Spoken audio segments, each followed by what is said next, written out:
Hello, everyone, and welcome to Haunted Holidays. If this is your first time with Diversity Saves, we are a 501c3 nonprofit organization made up of passionate BIPOC, LGBTQIA, neurodivergent, and disabled TTRPG creators, actors, and fans who wanted to create a means to amplify voices not only in the community, but in the works we consume across the industry. We are committed to promoting and uplifting marginalized communities and the tabletop role playing industry, and with the funding from donors, seek to aid the community with grants from marginalized creators, provide TTRPG supplies and materials to educational and recreational centers to promote education and creative exploration, and uplift voices by providing a platform for underrepresented creators to promote diversity and inclusion. So far, our grant program has given $7,000 back to the community to bring projects to life, and that is why we host Haunted Holidays, our biggest fundraising event of the year. My name is Nekola. I'm going to be your voice in the sky producer for this evening, and I'm going to pass it over to your GM. Thank you very much, Nekola. I'm Mads, she, they pronouns. I play and run a lot of Trophy, among other games, on my YouTube channel, Madeline Colley. You can also find me on Blue Sky under Madeline Colley. Blue Sky. Dot social, you know how that goes. And I'm also on Discord as Madeline Colley as well. And I'm just going to popcorn it over to Taylor. Hi, I'm Taylor. You can find me as a cast member over on Minds Never Matter on Spotify and anywhere you stream podcasts. We do a fun little D&D real play podcast over there. I also go by she, they pronouns. I forgot to mention that one. And I've been playing TTRPGs since I was like 8. So I'm here to have a little fun old good old ball. And I will pass it over to Jonn. You're muted, my friend. I'll tell you what. Dang it. Okay. But no. Hi, I'm Jonn. I haven't really done a whole lot with podcasting or streaming recently, so it's mostly been other streams for fundraisers. I've been gaming for about 36 years with about a 6-7 year gap in the middle. And yeah, I've played a lot of Trophy Dark recently, so I'm looking forward to playing some more today. And I will popcorn it to Steve. Hello, hi, I'm Steve, also known as Sassy Pants. I'm from India. I do a bunch of stuff on here. I stream on Twitch. I'm a TTRPG producer, performer, and I also run Pantsless Tables, which is a studio based out of India where I try to run games at a time that is not 4 in the morning, or in today's case, 7:30 in the morning for us, and also trying to shine a spotlight on underrepresented Asian talent. That is the goal for Pantsless Tables. But yeah, very excited to be here. This is my first time on this channel. My pronouns are he, him. I should be better about starting with that. And yeah, can't wait to play some really cool elf lords. Yeah, see what I did there? We're going to definitely be on this bent for this.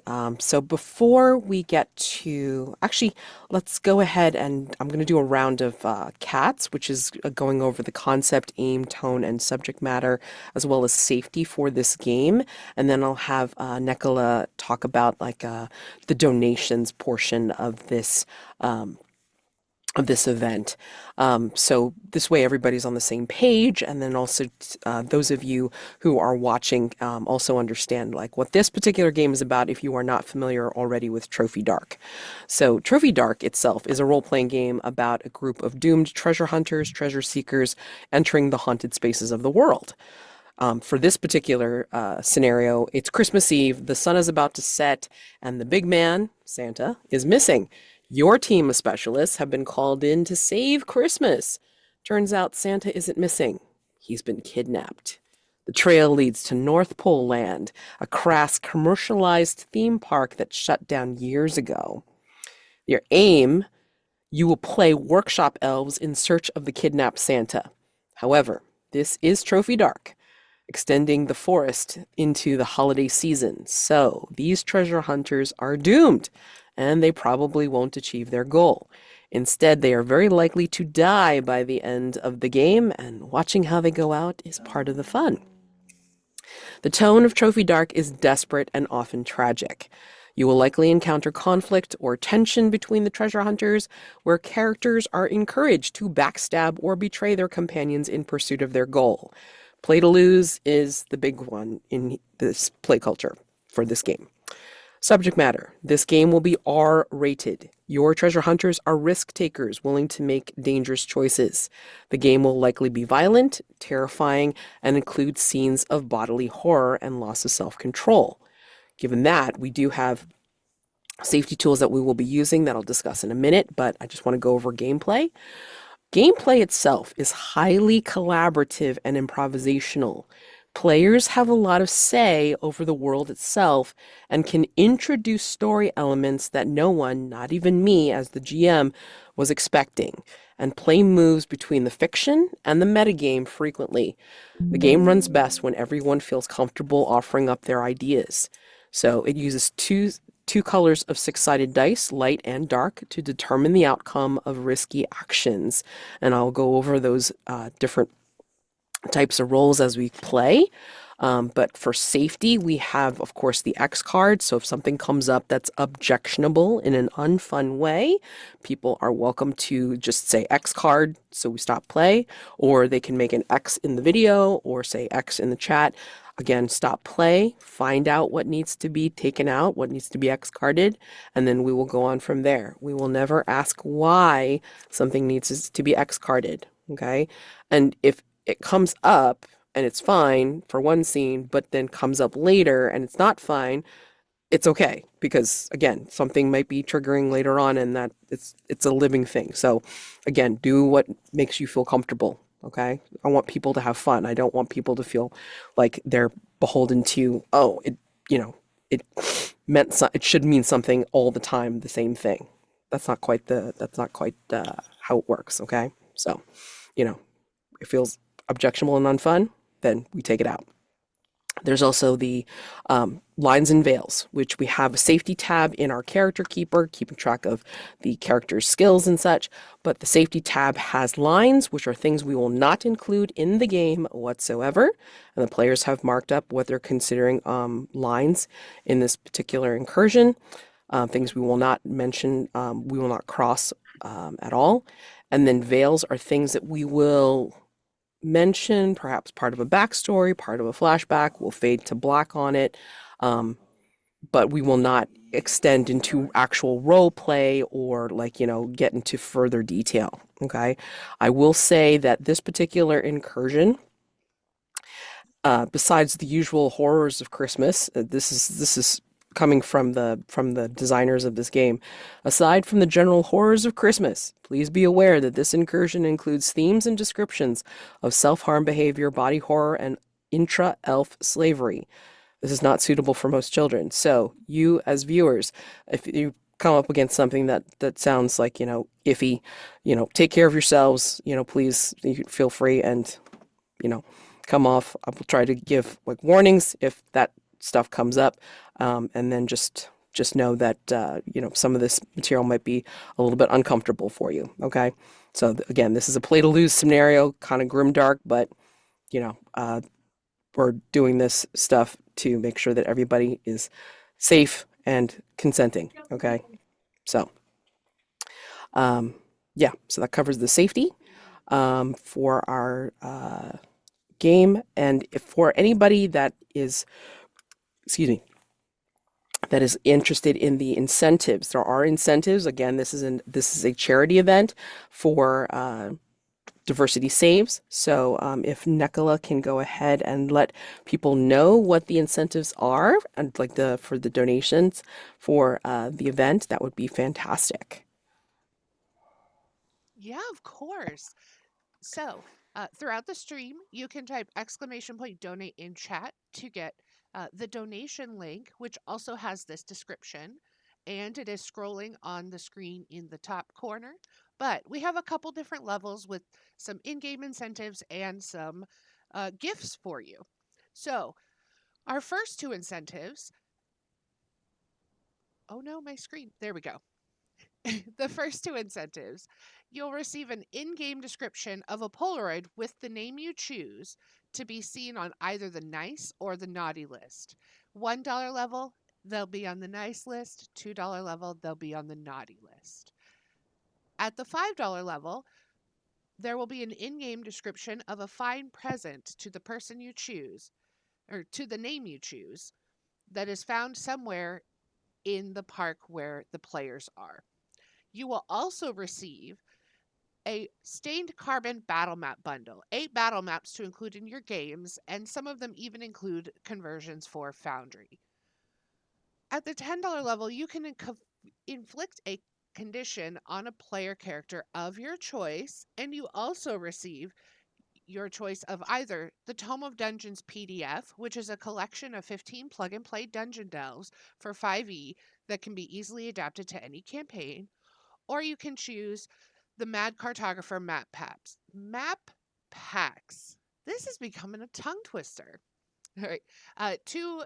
Over 20 battle maps that are ready for haunted festive adventures. It is the map packs of Crooked and Frozen 2.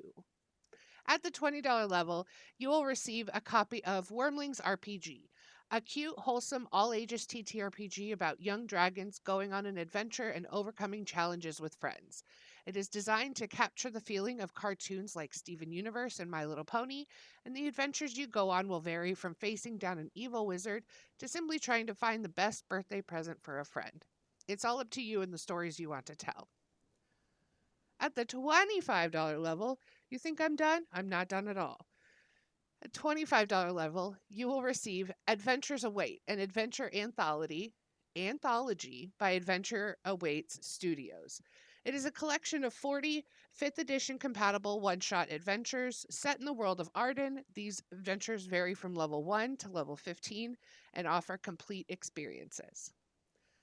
At the $75 level, you're going to receive one of everything. And then, lastly, I promise I'm almost done, but it's our most exciting thing yet. At the first $100 donation we receive tonight, we'll not only receive all of those products that I just mentioned, but we'll receive a custom mid-sized token designed for them by Forgotten Adventures, which is a small group of creators that make maps and tokens and supplements for your tabletop games. That's all I have. Passing it back to you, Mats. Thank you very much, Nekola. So, I mean, if anybody wants to go ahead and donate, again, like plenty of incentives in game. So again, I mean, like, if you want to mention anybody, even yourself, like for being on the nice or the naughty list or getting a present mentioned in game, or you want to inflict a condition on one of the players, hey, like throw some bucks in the ring. All right, so let's go ahead and get started.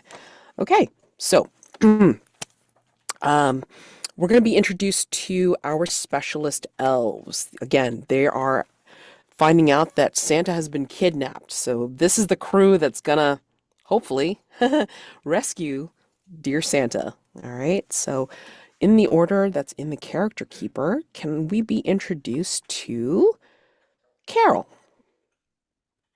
Hi, I'm Carol. I'm the head tradition minder in Santa's workshop. It's very important to keep everything in order. I used to work in present distribution analytics. I'm a very good with numbers and logistics. And I just want to make Christmas perfect. Perfect. Is that the magic of Christmas, making it perfect? It's a little bit of magic of Christmas and a little bit of yours truly. I'm a hardworking girl. What rituals do you have to help make Christmas magical? Well, there's a lot of lists involved. I've got a list of all my lists. And then I have several different color-coded books, different shades of red and green. But I always make sure that everything that the big man wears is holly red or like a mistletoe green. Cannot differentiate between the two. You cannot wear a different color. It's a lot of just making sure everything is in order. I go around the shop, make sure you're using all the right, hex codes and colors, and all this technology really gets a little confusing sometimes. But I pull through. I always pull through. In Trophy Dark, there's magic that is done in the world, but magic is inherently dangerous and risky, and the characters have access to it called rituals. And so each of the characters have picked out a number of rituals that they can do, up to 3. It looks like Carol has picked out 2 specific rituals that she can do. Can you tell us what they are and what do the rituals do? Yes, well, I have decked the halls. I can cover anything I want in Christmas decorations, which comes in more handy than you might think it does. And then I have something called the Red-Nosed Reindeer. And I can summon this like ghostly reminder, very Ebenezer Scrooge-ish, that emits a little red light from its nose. Very good for a flashlight, but don't ever use it as a flashlight. It's very scary. Okay. Well, hopefully it comes in handy in like trying to find like Trail of Santa. So we'll see how this goes. All right. And next comes Snowball. Can we be introduced to Snowball? Hello, hi. I Snowball. Uh, Pronouns he, they. Snowball's vibe is very. If 2 plus 2 equals 4, it has to be 4. I cannot give you 5 or 4.1 or 3.9. It has to be 4. And if it's not 4, then we have a problem, Bucko. And that is where Snowball exists. Like if things are supposed to start at 2 a.m., you cannot give me 1:59 and 37 or 2 a.m. and 32. It has to be 2 a.m. on the dot. And if there is a discrepancy, we have to figure out why there was a discrepancy, make sure it doesn't happen again. Because I am tired of dealing with these slackers, damn it. And very assured to the point. He used to be in charge of navigation, so like making sure that we take the exact perfect route over the globe and don't stray from the path, because if you stray from the path even for a couple of minutes, that increases your travel time by significantly more, because the latitude and longitude at the poles is very different from what it is at the equator, and it turns into like a whole mess. And then if you don't have order in life, then what is the point? Then you're no better than the deer or the reindeer, I suppose, because they don't know what they're doing till we tell them what to do. So yeah. His background is the naughty or nice actuary. So he's very good with like things that require brain stuff. So like computers and navigation and accounting, all of those things. Drive to make Christmas magical is to make sure everything runs exactly on time. So now that Santa's missing, that means things are messy and nothing's going to run on time, because how are we going to get Santa on the sleigh on time if he's not here? Oh no. His rituals are candy cane. Sometimes you just need to create a giant piece of candy, either to eat on because you haven't had any food in the last 4 days because you've been worried about getting the numbers exactly right, or to just bonk someone on the head and be like, hey, do your work properly. So who knows where that's going to be used or needed. Yeah, that's it. As the naughty or nice actuary, do you find that Snowball has to be also the disciplinarian as well? I believe Snowball's vibe is more of it's less about policing what other people do and more about keeping track of it. So if you're being naughty, that is up to you, but you will be put on the naughty list. I can't help that. You put yourself on the list. I don't decide who goes on the list. You decide if you go on the list or not. And you decided by your own action. So if you fuck up, that's on you. I can't help it. And you can't come to me and be like, hey, uwu, fingers touching, can you please put me on the nice list? I made one mistake. I'm so sorry. Well, that's on you, Bucko. I don't know what to tell you. He's going to be saying Bucko a lot. So I just decided that off the top of my head. So yeah, I don't know what to tell you. I love him already, even though he probably doesn't want it. It's fine. It's okay. Okay. And last but not least, can we be introduced to Winky? You're on mute. I'm Winky. I'm a member of Overt Ops. I'm Elf on the Shelf. I keep an eye on the children and collect data for the toy trend watch. So really, my goal here is to keep an eye on the kids and then present a report of all the trending toy data and present that to Santa. Yeah, I mean, before I start working in the field, I was behind the desk doing toy trends But now I've moved on to collecting that data firsthand by observing the children. So the skills I have that help me with this is both infiltration, stealth, psychology, and I still have a little bit of my research knowledge from before I was out in the field. But now I spend a lot of my time on shelves watching children, seeing what they're playing with, seeing what they're bored by, seeing what they yell at their parents, and yep. And then I bring that information back, correlate it, put it in a spreadsheet, do a nice PowerPoint, and present it to Santa. And Santa's not here, so gotta find them, because if I don't give them the PowerPoint, Christmas might not be as good for some of the children. And I hate having to sit on that shelf and watch upset children. It's not my fun. It's not the funnest part of my job, but so I need him to have the proper information. That's all there is about Winky to be told. Oh, Winky is they, he. And his ritual is glitter bomb. It's an important ability for someone who's working in overt ops. And sometimes you have to elude certain individuals of nefarious means, and nothing distracts a nefarious person more than glitter.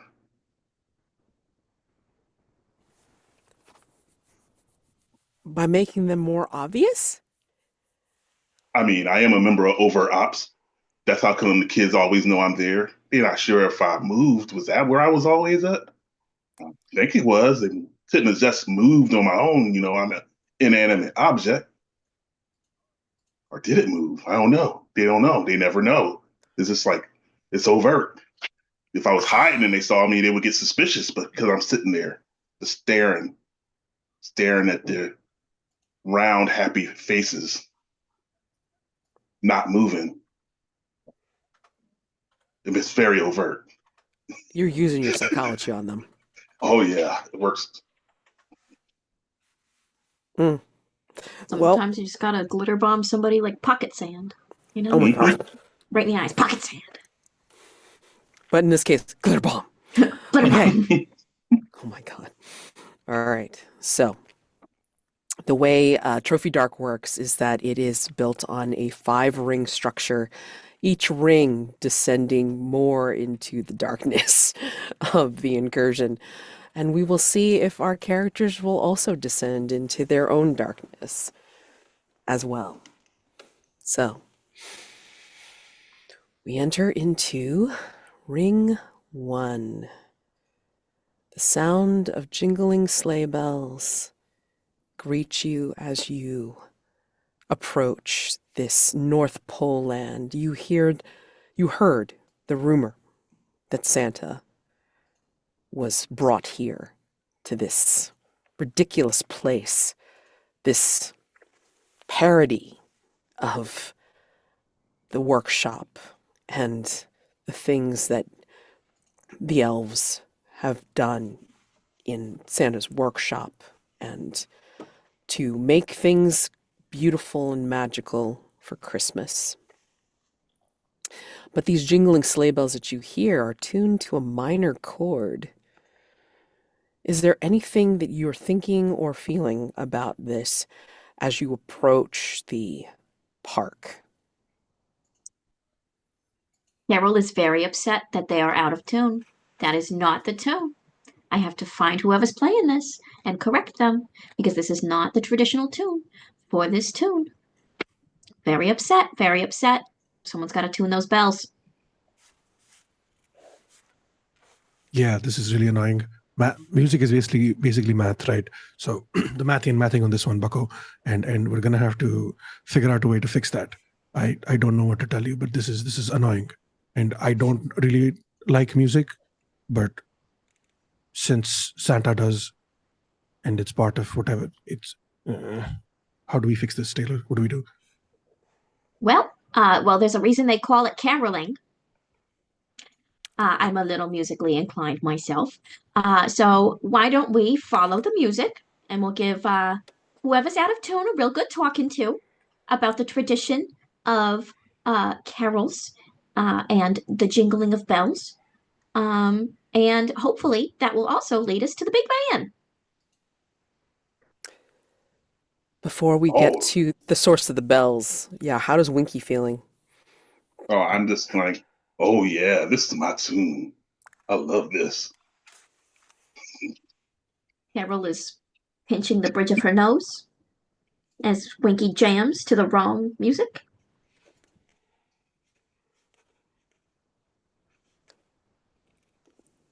Question, do you all know each other from back in the North Pole? I feel like Carol and Snowball would work very well together. Especially since she works in present distribution analytics, and he is they're the navigator. Um, so I feel like they would work very closely together in like, this is where you need to go, this is when it needs to happen, this is the thing that is being given to this child. And I think Winky is the bane of Carol's existence. Like Winky did work in the same department for a while when he was entry level doing the toy trend information. But Winky's more to being out in the field, getting his hands dirty. She blames Winky for the those like flying Barbie toys that caused so many horrific accidents way back in the early 2000s. Despite those injuries, it was still one of the most popular gifts, even by those injured by said flying Barbie. And that's really what's mattered. It brought Oh, them joy. Sometimes joys bring you pain, but mostly joy. that's that.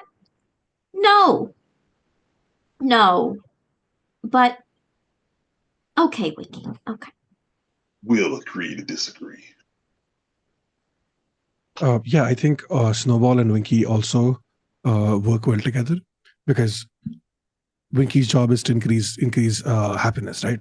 And happiness with children means the good number goes up, and if the good number goes up, Snowball's happy. So I think that's the vibe, and always doing their best to ensure that Winky has everything they need to give a correct report. Sometimes even going over the report with Winky and being like, no, hey, you know what? If we make this color the red instead of the green and make that green instead of the red, and then it might appeal more to Santa's vibe, and the presentation will look a lot cooler. Of course, you know what you're doing, but I feel like because the studies say that red is much better statistically with Santa's vibe versus green, even though like green, red, both are Christmas colors. But you know, yeah, if we just switch that slightly, I think that's and just that, even though it'll give like a 0.2% boost to Santa's mood, that is that 0.2% that we didn't have before, and that's important. So because math, numbers, yeah.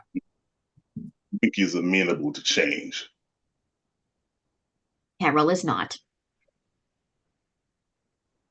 I love these characters. Sorry. The park gates open onto this humongous plaza with a gigantic Christmas tree.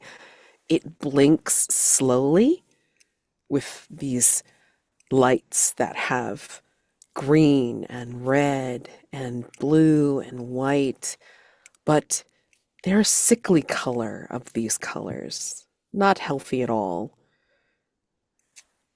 There are gift shops lining both the left and right sides of the path. Around the base of the tree is a line of mall Santas. They're rather sad. Their red velvet suits are stained with sweat, and they're sick with matted beards that hang way too low on their faces. They're taking turns, sitting on each other's lap and giving their Christmas wishes. Are you Is that going common? No. Absolutely not. are you trying to Gifts are for sneak kids. are you trying to sneak past them, or are you going to just brazenly go down that plaza walkway? What are you going to do?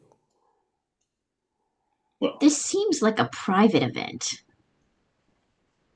they're not supposed to be here. There's 128 Santas who are not supposed to be here. They're supposed to be at their malls helping the kids. Childhood happiness is going to go down if they don't go back. I know Santa's not here, but they need to be doing their jobs regardless. Well, they can't be going back looking like that. Well, tell them to fix it. This is You're the talk person. I'm not talking to people. Right, fine. And she's going to take her little clipboard and her candy cane striped pen, and she's going to strut right up to one of the Santas that is sitting on another Santa's lap, and just tap her clipboard. I'm going to find somewhere comfortable to sit down so I can watch. Pardon me. The mall Santas that you are accosting first, maybe one is in the lap of the other, and in unison they both turn to you, and they're both in varying states of bedragglement. Like one beard is like half off, and then like their suits are stained with like sweat in varying colors of yellow and gray. But they will both turn to you in unison and go, "Outsiders!" And they're gonna rush to attack you. Their Oh, fuck. eyes are bloodshot and wide, and the one that's on the lap like jumps off, and their black gloved hands are curled into fists. That's no Santa! That's no Santa! And she's gonna run back. She's gonna try and run away. Okay. So you're going to run. Mm-hmm. Okay. She's going to run directly to the other two. Alrighty. Here, what are you doing?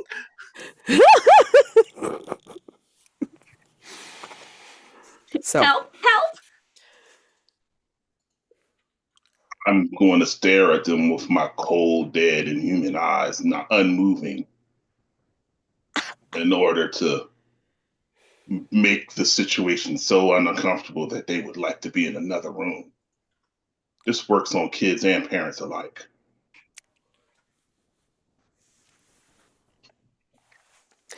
oh my God. I want to see what happens with this, but I also need to have you guys make a risk roll. Oh God. Here we go. So, first roll of the game. So, let's see. Who's closest? It's gonna have to be Carol, Carol, of course, yeah. right? Because she's running away. So the way this works is in following along is the rest of us will mention how this will go wrong. Okay, if Carol fails the roll, all right. So I think the Santas will tear you apart. So that's the easiest thing to say if you fail. All right.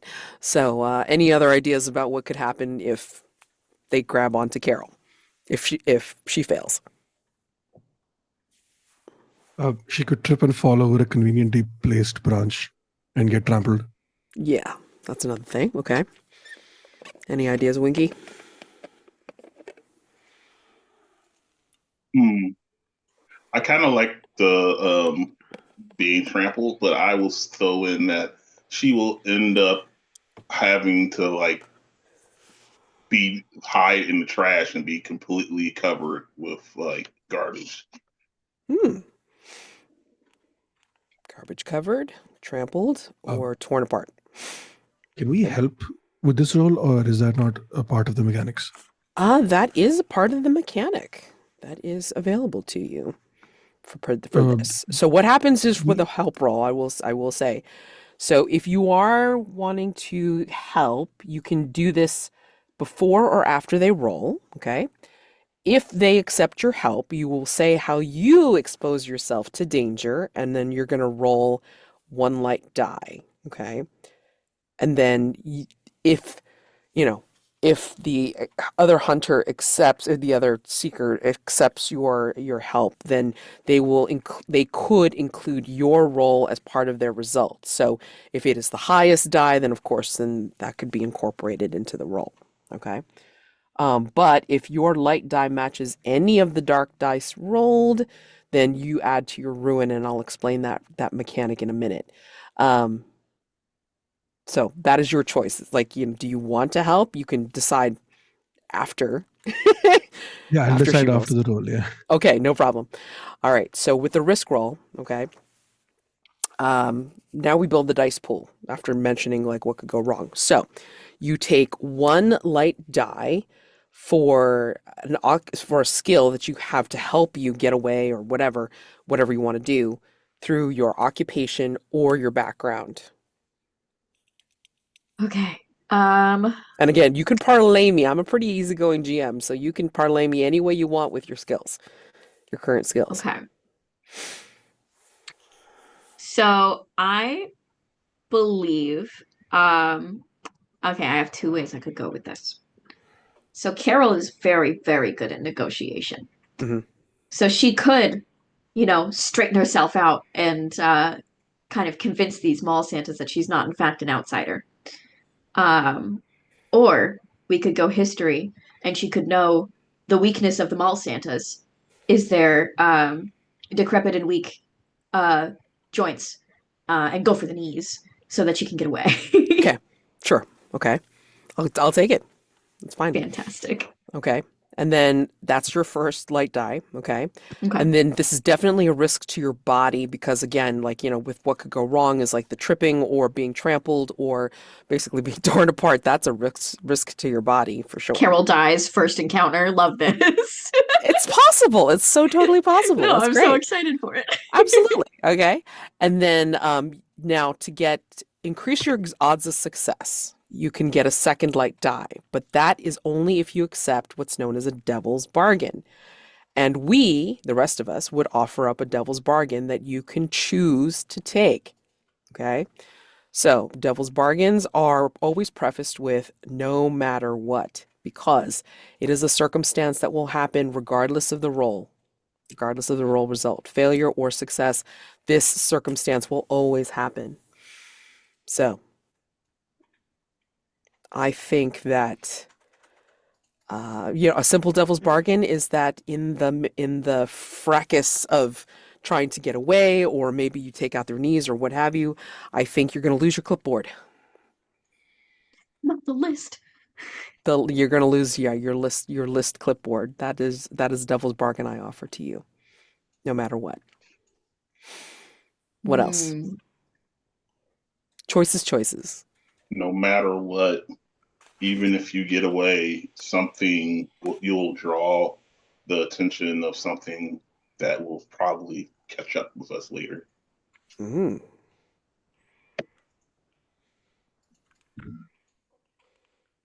I was going to go something similar actually, but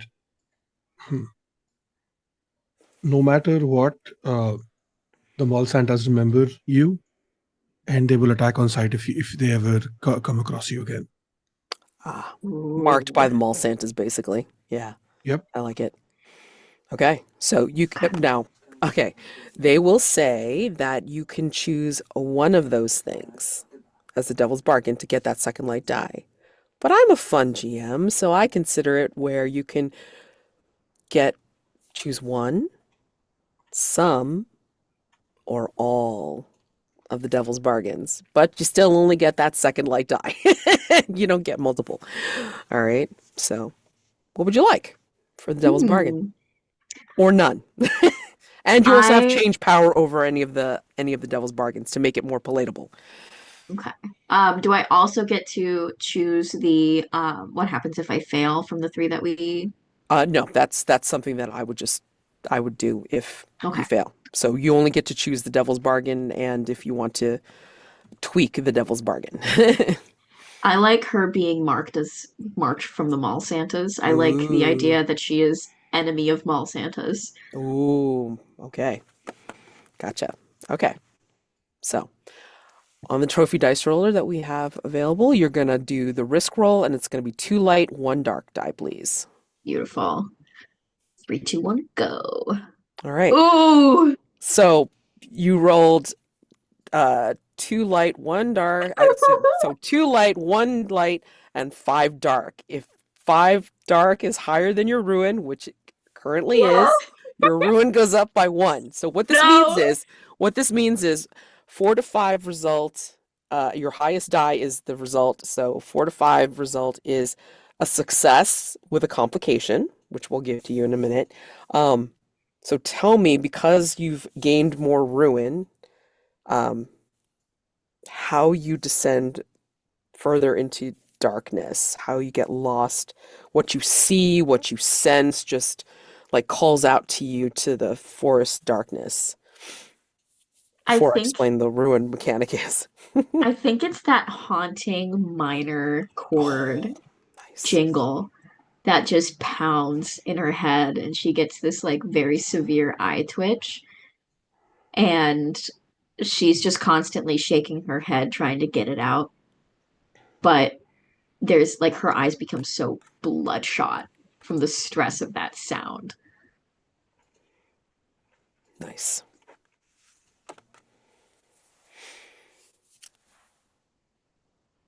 This is going to be a lengthy condition for you, but like, this describes everything. So, bloodshot minor key eye twitch to help you remember. Bloodshot minor key eye twitch. Do I put that in conditions, or is that yes, something under later? Conditions? Yep. Mm-hmm. I think she's just like, she's starting to hear things. Yep.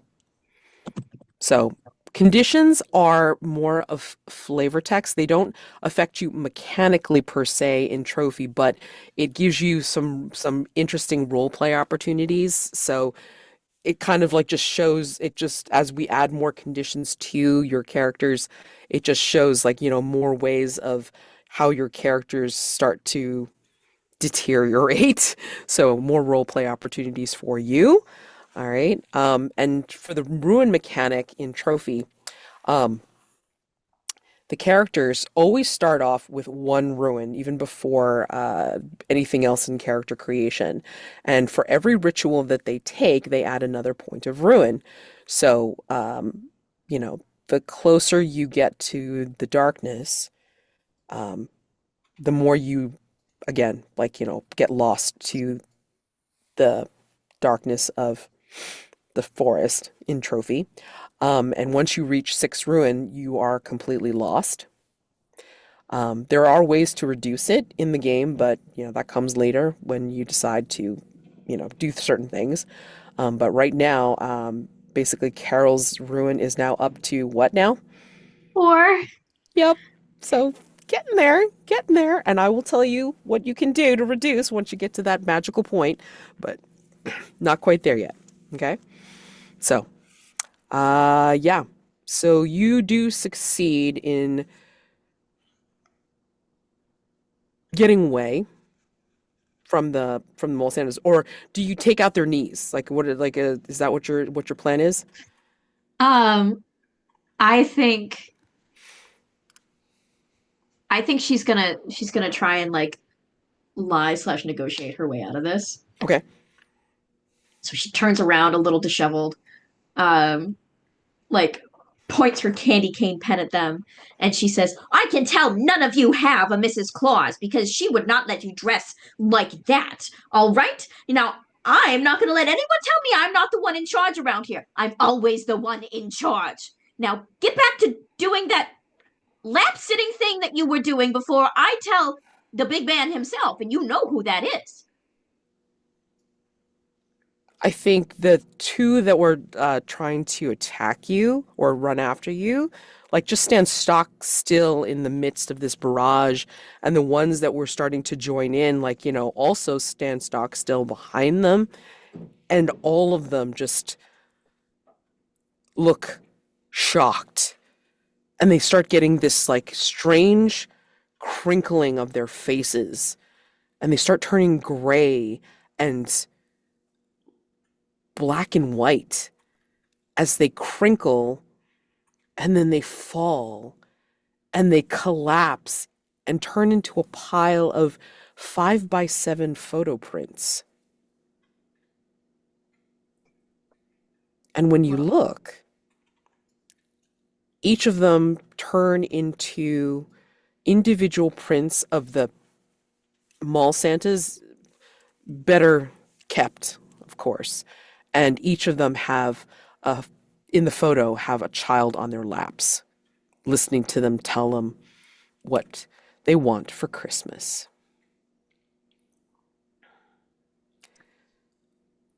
What is Snowball and Winky doing while Carol is standing agog looking at these photos?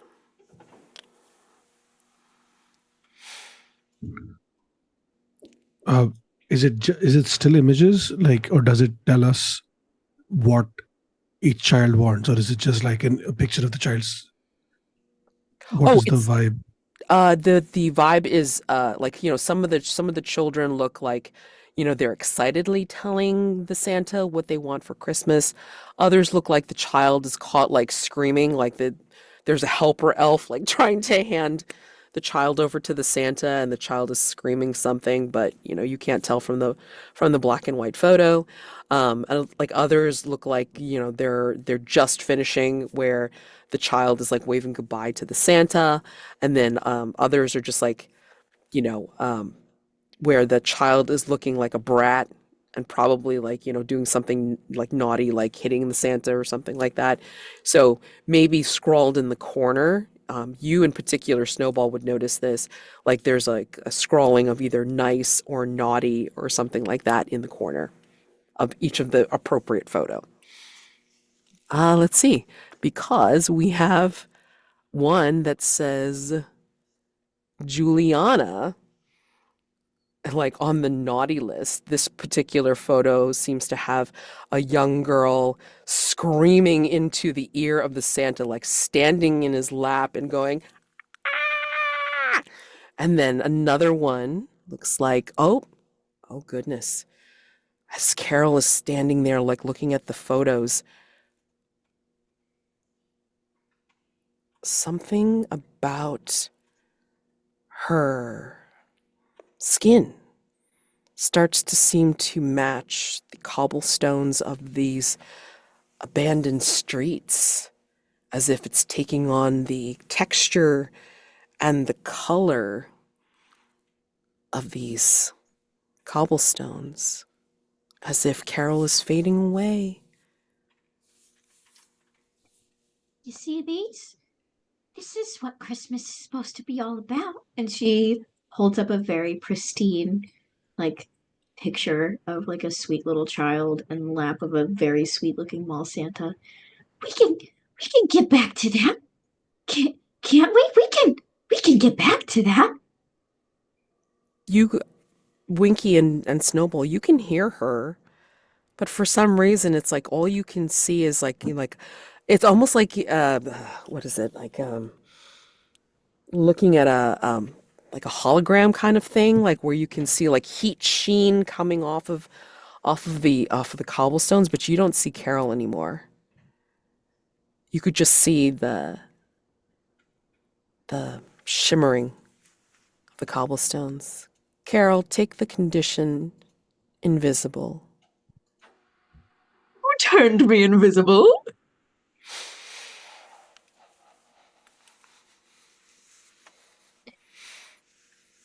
Donations are fun. Oh yeah. Oh yeah. Sorry. Do I need to get my eyes checked? Or Winky, are you seeing this too? Or not seeing this, I guess? I mean, you can hear her fine, unfortunately. What do you mean? What are you seeing? I mean, I'm used to people collapsing after I yell at them a little bit, but not quite like this. You can't find your clipboard anymore, Carol. Yeah. Where's my list? Winky, I think the Santas. Go ahead. I think the Santas ate it. They ate my clipboard. My clipboard has everything.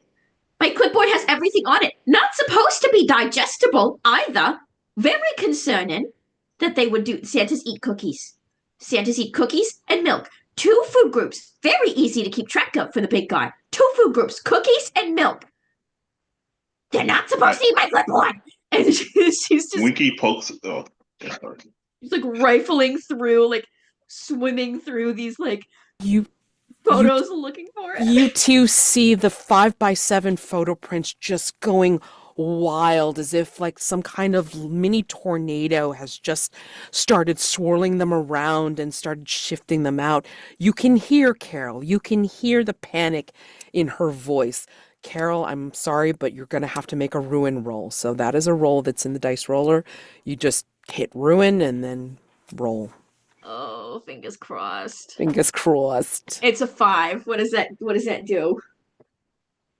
Your ruin goes up if it's currently less than 5. It goes up. Good news. Good news. You can now start to reduce now that it's 5. And I love this. We're not even out of ring 1 yet, and like we're already seeing reduction.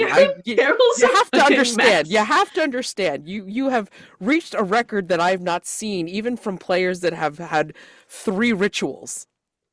You're speed running. You're doing great. Okay. Leave it to me to play the most mess character. I love it. So anyway, so how this works for everybody watching as well as like for my players, when you do a reduction roll, all right, you're going to, and you could choose to do it now or you can choose to wait, but I wouldn't wait too long just in case you hit some more ruin. Oh shit. But I will say if you do hit 6 and you go out of the game, you're not completely out because then you become a co-GM. But we'll handle that later. You can now reduce, and to reduce, that means that you are going to mess with your fellow players, your fellow characters, okay? You're going to sabotage rituals, you're going to betray them somehow. You're just going to figure out a way to serve the forest's interests in some way, and it'll be whatever you decide. When you make the reduction roll, all right, however low or high that you roll, it will determine whether your companions know that you're doing it or not. But you always reduce your ruin by 1. Okay. May I pose an idea for that now? Yeah. What do you plan on doing? In Carol's like franticness, she's invisible. Yeah. Yeah. In her franticness to find something in which to write a list on.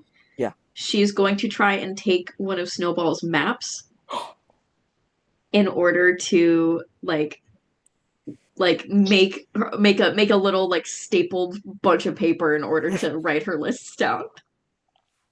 I love it. I love it. Okay. Losing a little bit of navigation along the way. Oh. Yeah. Okay. I love it. But let's see if Snowball notices. So you would make a reduction roll. Mm-hmm.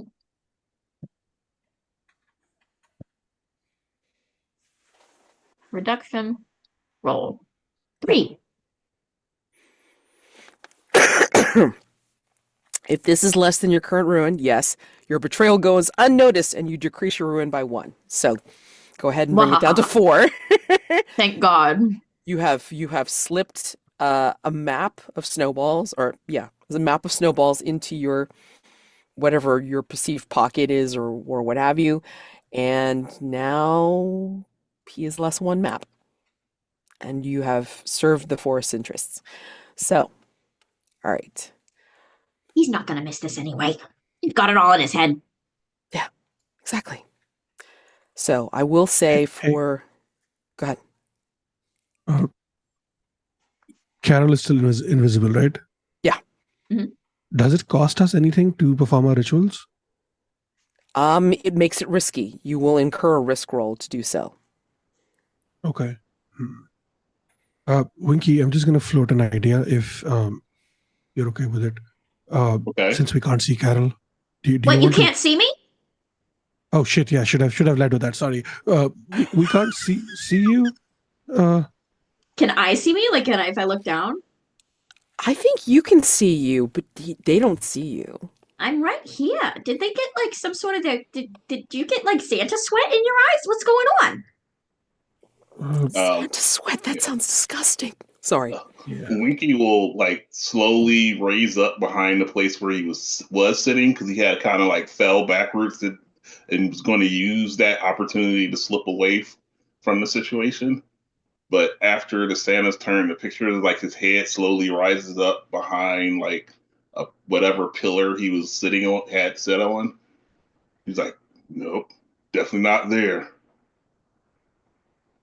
God, Winky is so fucking creepy. I just imagine that his face doesn't even move when he speaks. Mm-mm. You do notice after the flurry of pictures, like, starts to die down, right? You do see over on the other side of the tree, one of the mole Santas actually didn't join the attacking group. He's still sitting there, kind of like laid back. He's just kind of like sitting on the chair in front of the tree, and he's just kind of like contemplating the tree, like, and he's kind of like humming one of the Christmas carols, but you can't really tell which one. Is it also out of Is this tune? also? Yeah, You can't tell. I had the same question. You can't tell Winky because you can't tell which one it is. Winky wants to sneak up on this Santa just to identify if it's the real Santa or not. Okay. So he's going to have to collect some field data to identify if this is actually. You can tell it's not the real Santa though, because I mean, like, you could tell that the beard's starting to come down, and like, he's a lot younger than real Santa once the beard starts coming down, and like, Okay. he's got pit stains. Okay. All right. So Santa would not have pit stains. So Winky's going to like try to take him by surprise and use that to get him to give us some useful information about the whereabouts of Santa. So the way Winky does it is he slowly lowers back down, disappearing behind the pillar, darts around to the Christmas tree, climbs up on it, and then from the camera angle, you see Santa's face, and then you see the elf on the shelf slowly lower into the frame right next to his ear, and he stops there, and he's like, got a question for you. Where's Santa? Where's the real Santa? God, this is just like a skittering elf. I hate. I mean, he doesn't even turn, to you or anything like that. We just see like, like Winky, hanging down like next to him, and then we see the Santa just kind of contemplating the tree, and then like you kind of like hear, "Last Christmas I gave you my heart. Na na na na." And then like just keeps going, but like kind of like doesn't know the words and just kind of, goes on with like, nonsense syllables. But then he kind of just says, "I know what you want. I don't even have to hear your question. You want to know where to go? Go to the gingerbread house. Yeah, the gingerbread house." Aren't all the houses gingerbread houses? Thanks for giving me the information. I'm glad we didn't have to do it the hard way. And I like his body slowly turns towards the camera, like so you see him. All you see you see legs, and then him like by Santa's head, and he just turns towards the camera while he's saying this, and then the legs slowly slide as he disappears back up out of the screen. So creepy. I kind of hate that guy a little. Yeah, I know, right? I kind of hate him. Remind me not to piss off Winky. And he looks over at where he assumes Carol is, but he's looking in the exact opposite direction because he still has no idea. Right. Even though he can hear her, but yeah, Snowball doesn't have a very good sense of direction without his maps. What I'm going to do though is going to walk over to the tree, and I'm going to. Carol, do you want to come over here for a second? I want to try something, and he's going to try to unhook a couple of the decorations and hand them to her and be like, "Can you pin these on you? I just want to see if this makes us at least get a better idea of where you are when we talk to you." I'm all one for Christmas decorations, but I still have no idea what you're talking about because I can see me just fine. It must be something wrong with your eyes. And she's just like pinning these cute little, like, she's like wrapping herself in Christmas lights. And she's like, after all that, I don't think I'm ever ordering the Santa Sweat cocktail from the Jingle Juice bar ever again. I didn't know there was a Santa Sweat cocktail. Good to know. I'm going to avoid it even more. As you see, like this wrapped, like, string of lights, like look vaguely carol shaped, blink slowly, in formation. And like, you can see Winky like, drop down or disappear like off to the gingerbread house, which is like off to the distance. So yes, I mean, like all of them look like the gift shops and everything like that look like they're vaguely gingerbread house like, but yet there's the big gingerbread house beyond the hill, like up the path. So that's the house that particular mall Santa was referring to. This is kind of a cute outfit. Do you think I could wear it to the sleigh bell ball? I never thought to wrap myself in Christmas lights before. Yeah, why not? If it works, right? I'm feeling kind of cute. Let's go. Let's get the big man. As we close out of ring 1. And we enter into ring 2. Up the path is the gingerbread house. This low, squat building apes the Victorian gingerbread house design, but as if it were really gingerbread. The path deeper into NorthPoleLand goes through this building with no ways around it, thick with trees, denser than a person could actually go through. If you go inside, it's a chaotic mess of clothing racks, shelving, and the clothes and knickknacks and toys that would ordinarily fill them are broken, creating deep drifts of Christmas detritus. The overhead fluorescent lights flicker on and off in an irregular pattern, creating a disorienting maze.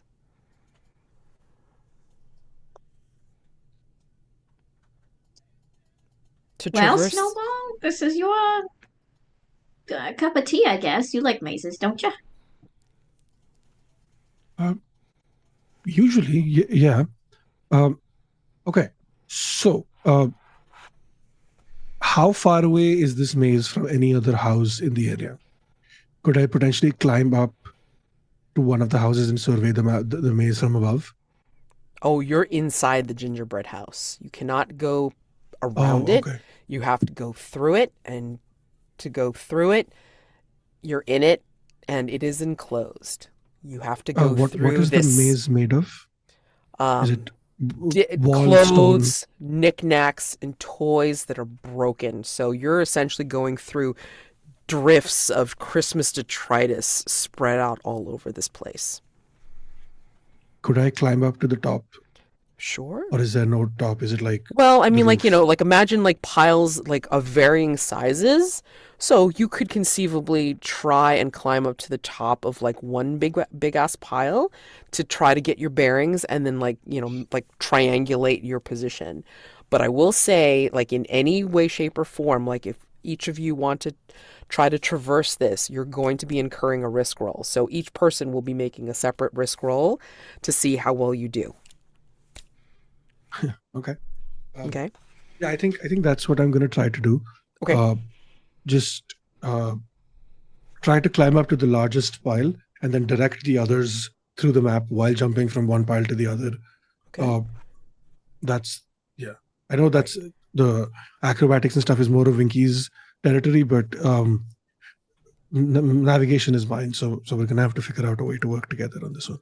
Yeah. Okay. So, for Snowball, for you, I'm going to say the way it goes wrong is that, you're going to try to make it up to the top of one of these piles, and you may just get swallowed up by this pile and end up someplace you didn't expect to go. That's how it could go wrong. Nice. How else could it go wrong? Any other suggestions? I'm gonna say that in like climbing up this pile, um, because acrobatics is not Snowball's strong suit, Snowball could slip on like a rubber duck or something and fall and break a leg. Ooh, yeah. Uh, what could go wrong is that something similar, but when they step on that duck, the quack rings out through the thrift store, catching the attention of something else. Okay. True.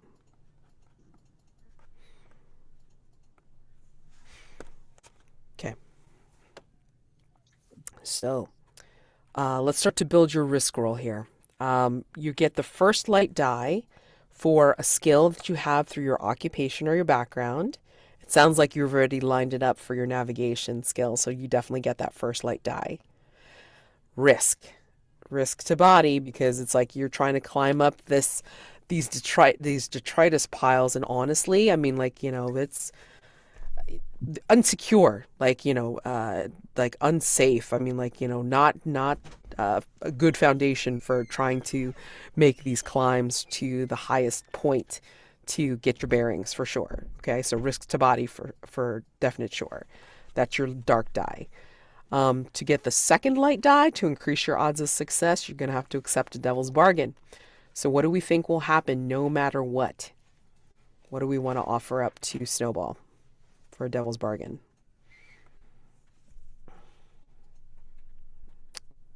Ooh. I think no matter what, Snowball will start to question his own navigation skills.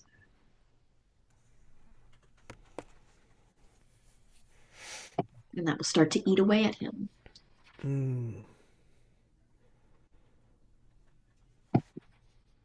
I think on a variation on that, I think you're going to realize you're missing a map.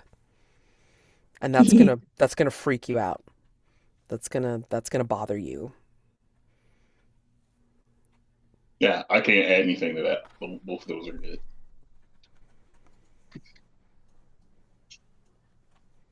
So, which of those I'll do take you... both of them. Okay, Yay. so missing a map freaks you out. And then what's the other one? I'm sorry.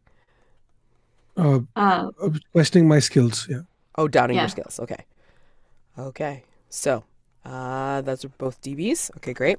So go ahead and under risk, you're going to roll 2 light, 1 dark, please. Yep. Okay. That's a 6 on the light. Let's go.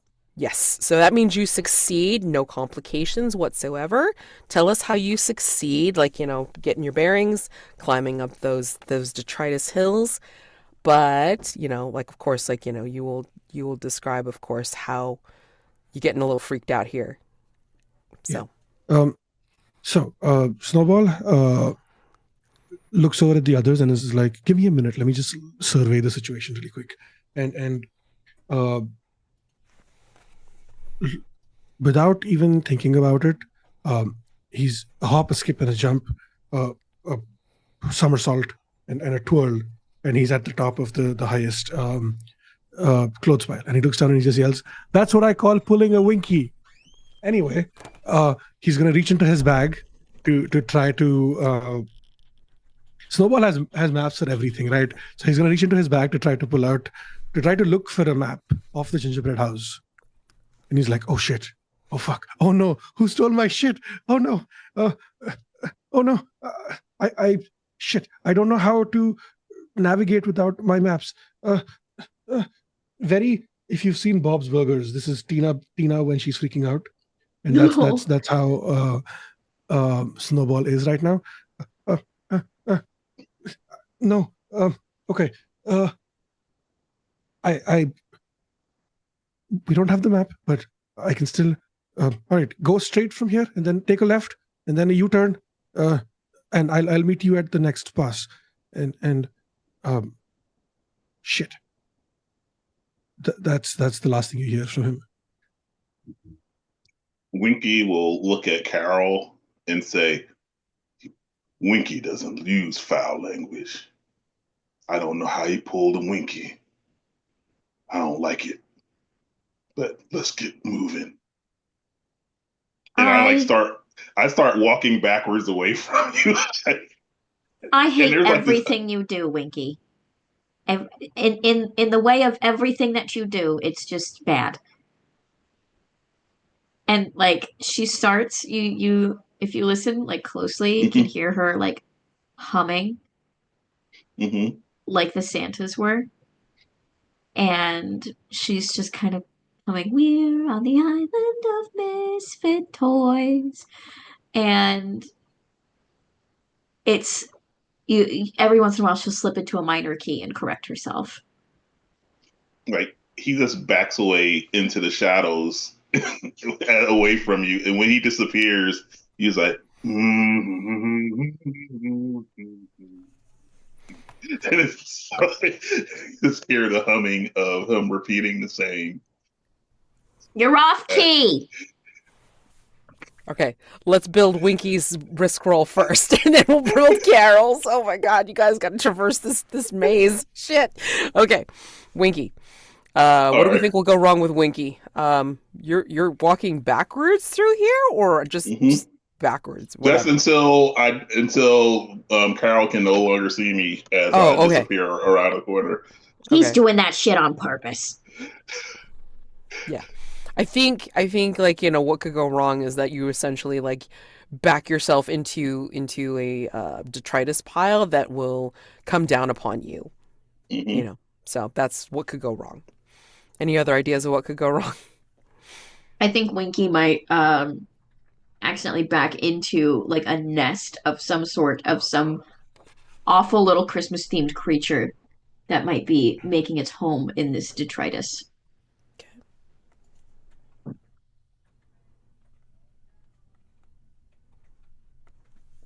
Snowball, any ideas of what could go wrong?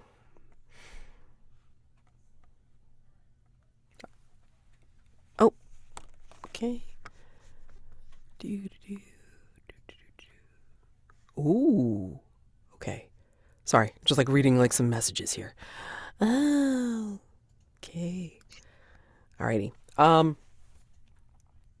So we're gonna go into building your risk roll. All right. So you get a light die for any skill that you have through your occupation or background. What do you got? What do you got for me?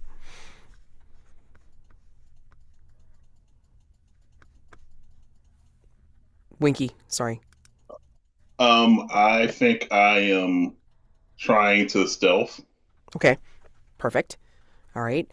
Risky to your body to try to get through this without either getting trapped or getting detritus on you or stumbling upon something you don't want to. Okay. Okay. And Devil's Bargain. What do we think we can offer with no matter what for Devil's Bargain? What do we got? I think no matter what, Winky like steps into like a doll's head or like some sort of broken toy and gets it stuck on him. So broken toy that gets stuck. Okay.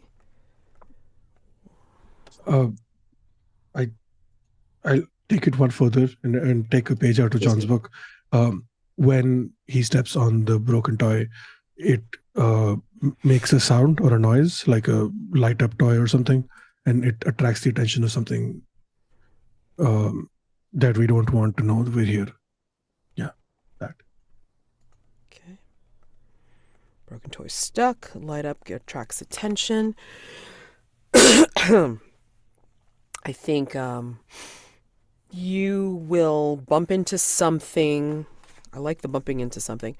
Bump into something, but it causes a scratch that causes a condition. That causes I mean, like, we haven't seen any body horror yet. This is a perfect opportunity. So I'm just gonna say body horror. We'll figure it out like as we go along. So Horrors those are the of the three. body. Yeah, that's your three devil's bargain choices. So Oh yeah, I will definitely take both the broken toy and the body horror. okay. Oh God, we can combine those in such a fun way. Oh my God. Okay. Cool. Okay. Alrighty. All right. So let's 2 light, 1 dark, please. For Winky. And I got a 4. You got a 4. Now, because it's a 4 light, you have the option of adding a dark die to re-roll. So you would roll 2 light, 2 dark to risk it for a biscuit. Why not? Yeah, this. Sure. Mhm. It is a one-shot. Drive them like you stole them. Oh no! Oh no! So 3. What a terrible turn of Wait. events. So 3 light means that you can add another dark die and re-roll, which means I will 2 do light, this. 3 dark. 2 light, Yeah. 3 dark. I Yeah, love a terrible turn of events. Come on, terrible we're turn doing of events. this. Oh man, Terrible I turn of just. events. Let's go for it.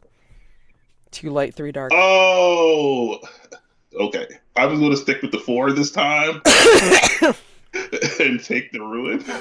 Yeah. So basically, Winky rolled 4 light and 4 dark, but in this case, Ty's dark is always high. So 4 is a success with a complication. If this is higher than your current ruin, your ruin goes up by 1. So please tell me how you succeed in stealthing your way through, but what you see, what you sense is causing you to descend into darkness.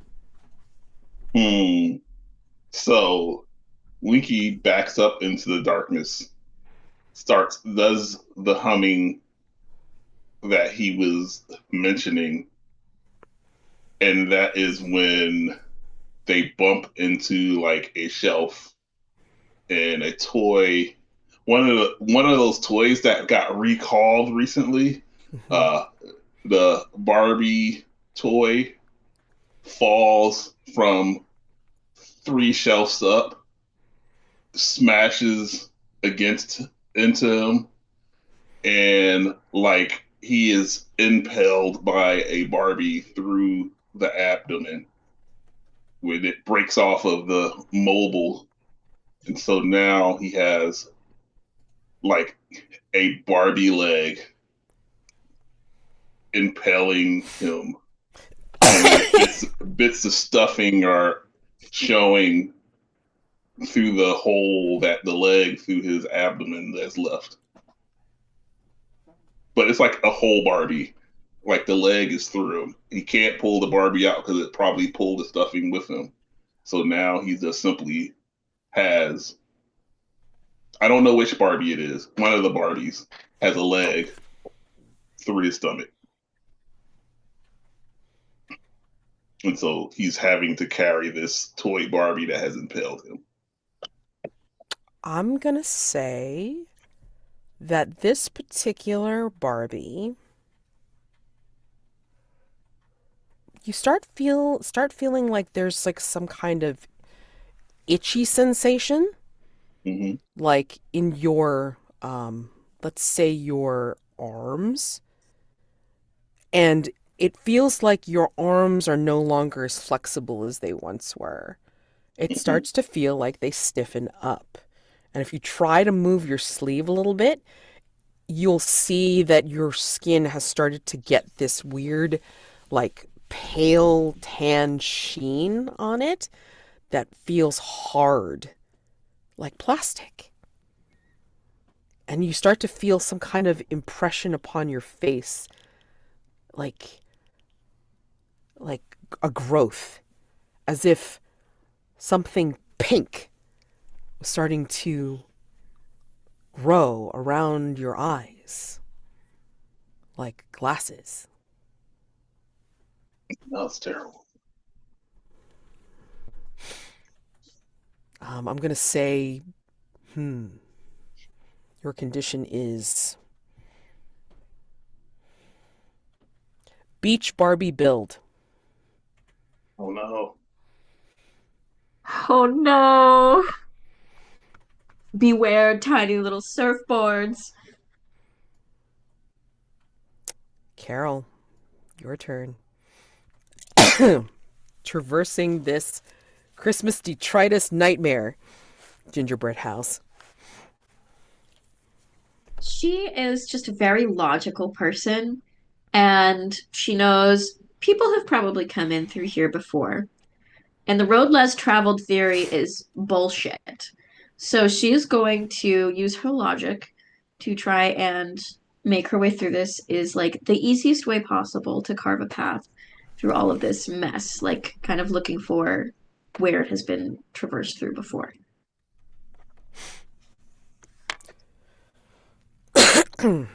What could go wrong? Yeah, I think the easiest path, like, is kind of like is a trap. It'll like grass is always greener, da da da. But then I think like you're gonna find something in your path that is a lot more dangerous than expected, and you're gonna Ooh. get separated from the group, like maybe a trap Oh. door or something like that that you didn't see. Oh. Okay. Any other suggestions for what could go wrong? And nothing can go wrong.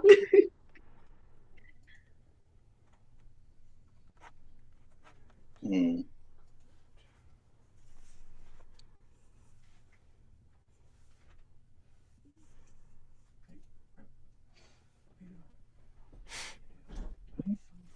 No, I have some for devil advocate. I don't think. We'll jump right. Everybody wants to get to the fun part anyway. No worries. Yeah. Okay, so let's Don't start building worry. your role. Okay, All let's right. go. So occupation or skill. I mean, occupation or background skill that will help you with this. I think I'm gonna use my logistics of like trying to figure out the most logical way to move through here. Like what's like the easiest, but also like I said, like trying to find how someone who needed to get through here quickly could get through here quickly. That's your first light die. Perfect. Risking your body because I mean, again, like there's like it's like a minefield over here because you don't know what's going to be dangerous. You don't know if you're something's going to fall on you at any second. Da da da. And the other two have disappeared, so God knows. Um, Devil's bargain for that second light die to increase your odds of success. What do we think?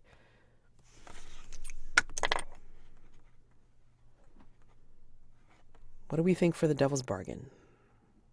No matter what. I think no matter what, you're gonna be distracted by so you're gonna get distracted by maybe an actual gingerbread house somewhere in the store. Somewhere in the store, there's an actual gingerbread. Gingerbreadception. Gingerbread houseception. Yes. I don't know. Yes. Mhm. Oh my God. Oh, I think you're going to be tempted by something so perfect that you can't resist taking it. But by taking it, this is going to be something that is dangerous to you. An Indiana Jones trap. Yeah, right? I mean, like, it's like something that'll be like, it's tempting. It's like, I must have it. What would be like so perfect that Carol like needs it in her collection, or like she needs it to be like her I don't know, Brand her. new clipboard still in the plastic. Oh, yes. damn you, Jonn, you're perfect. And it's the perfect shade of Yes. holly red Holly and red. mistletoe green. Oh, perfect. Absolutely perfect. Yeah. Okay. So that's yeah. I kind of want the clipboard, so we'll go with that. Nobody's got anything else. Okay. So second light die and a dark die? Okay. So yeah. So 2 light, 1 dark, please, for a risk roll. I got 2 6s. Wow. Okay. Yikes. So, but. Oh, Getting so what ruined. this means is because your 6 is a dark, your dark 6 is a tie. This means that it's higher than your ruin, and your ruin goes up by 1.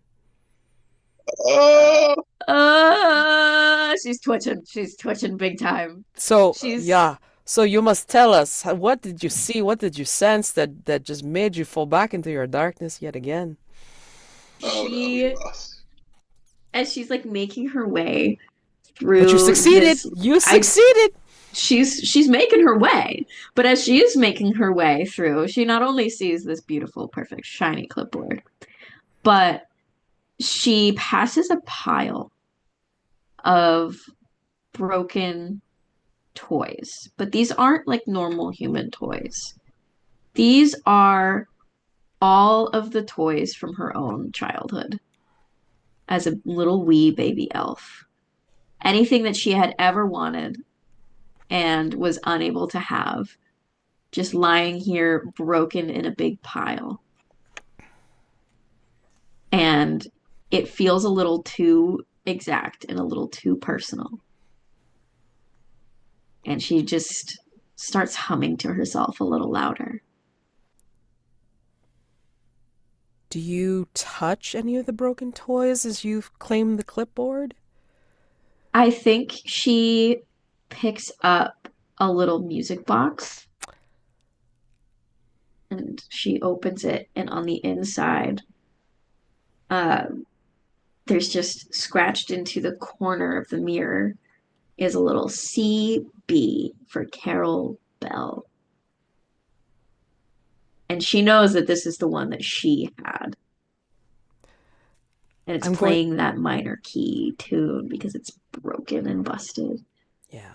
You get through the gingerbread house, but unfortunately, I'm also going to have to twist this around a little bit more because of a donation and because your ruin went up.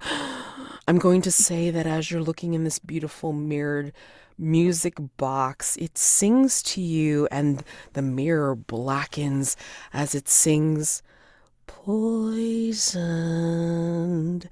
This is for turning my beloved changeling Callisto into a hex blood via hag."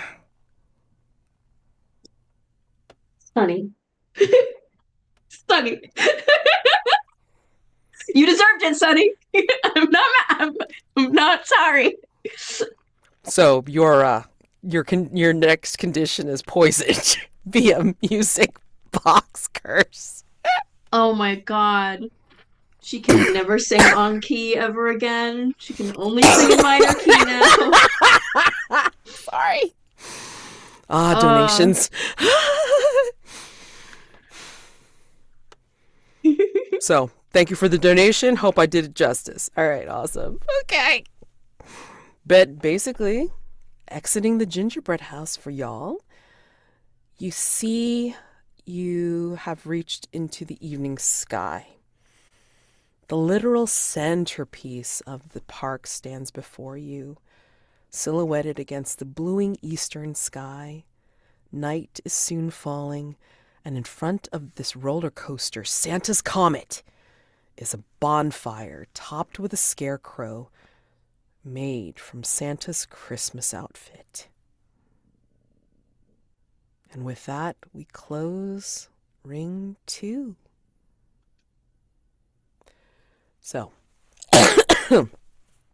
just wanted to make a mention. It's like, thank you all for the donations that we've received so far, especially for all the things inflicted upon our characters. Wow. I Just love when again, my friends troll my characters for charity. I love when they make my life miserable for charity. oh my gosh, thank you guys so much. I mean, I'm not saying for you, Taylor, unfortunately, but this has been I'm happy with delicious. I'm happy to take it for the team. Awesome. Awesome.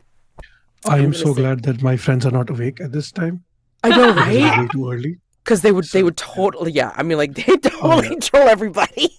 God. Oh my gosh. Okay, so what we're gonna do is we're gonna take a break, if that's okay. Let's take 10 minutes. And then when we come back, then we're gonna enter into ring 3. For continuing onward. And I will say that because Carol has reached Ruin 5 yet again, you have the option of reducing your ruin, so you know what to do. She might be a little evil. She might turn a little evil. We'll see. We'll see. We'll totally see. We have to see what happens with the others too. Okay. Be a So little evil as a treat. exactly. So Nekola, I mean, if we can hit a break, that would be great.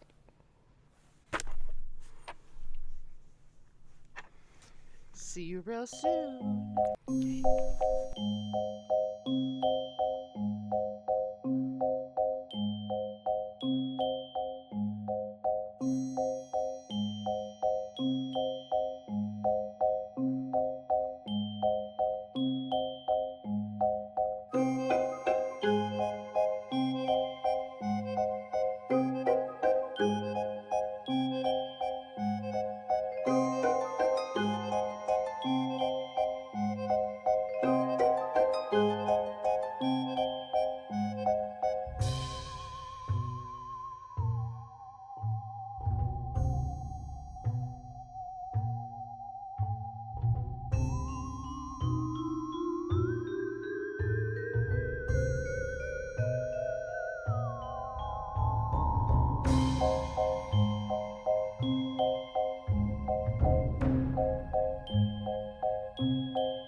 Hello, everyone. We are back with Sleigh Bells Ring Their Glistening.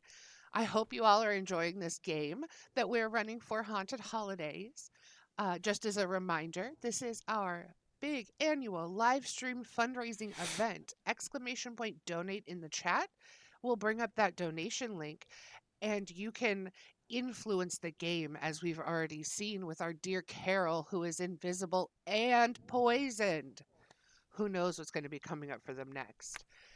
As a reminder, at the $1 and $2 donation levels, you can get an in game description of a Polaroid with the name you choose that will be seen on either the nice list or the naughty list, $1 and $2 respectively. At $5, you can get, or you will, there will be, whoa, there will be a in-game description of a fine present addressed to whom you choose that will be found wherever the characters are in the park. You will also receive the Stained Carbon Battle Map Bundle, 8 battle maps to include in your games, and some of them even include the Foundry conversions. At the $10 level, you can inflict a condition on a player of your choice. Well, their character, at least. I don't know, we'll see. You also get your choice of the Tome of Dungeons PDF, a collection of 15 plug-and-play dungeon delves for 5e that can easily be adapted into any campaign, or you can choose the Mad Cartographer's map packs. Over 20 map images ready for your haunted festive adventures. It includes the map packs Crooked and Frozen 2. We also have other donation options at higher levels where you can receive the Wormlings RPG, the Adventures Await anthology, or much more. Just as a reminder, we still have that custom token up for grabs. The first $100 donation for our game will receive not only all of the products that we are offering, but you'll also receive a custom top-down token drawn by Forgotten Adventures just for you. I think that's it. I'm going to pass it back over to Mads. Okay, thank you so much, Nekola. I appreciate that. So again, just a reminder, it's like, there's some in-game donations that you can make for things to happen to the players, which we have seen, or to the characters, I should say. All right, ring 3. You all come out of the gingerbread house on different paths. You don't necessarily see each other because each of the paths are lined with thick holly bushes, too thick to see around or above or below, but it each seems to be the only path moving forward. Do you believe, and I'm asking you to consider this on your own, do you believe your fellow elves have left you behind? And if you do, what petty slight prompted this betrayal?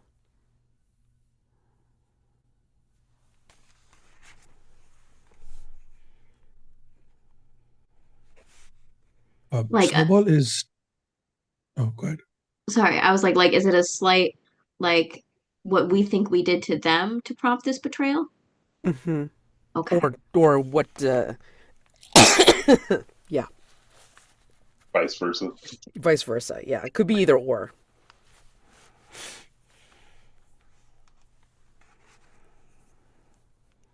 Do you believe Snowball is kind of freaking out.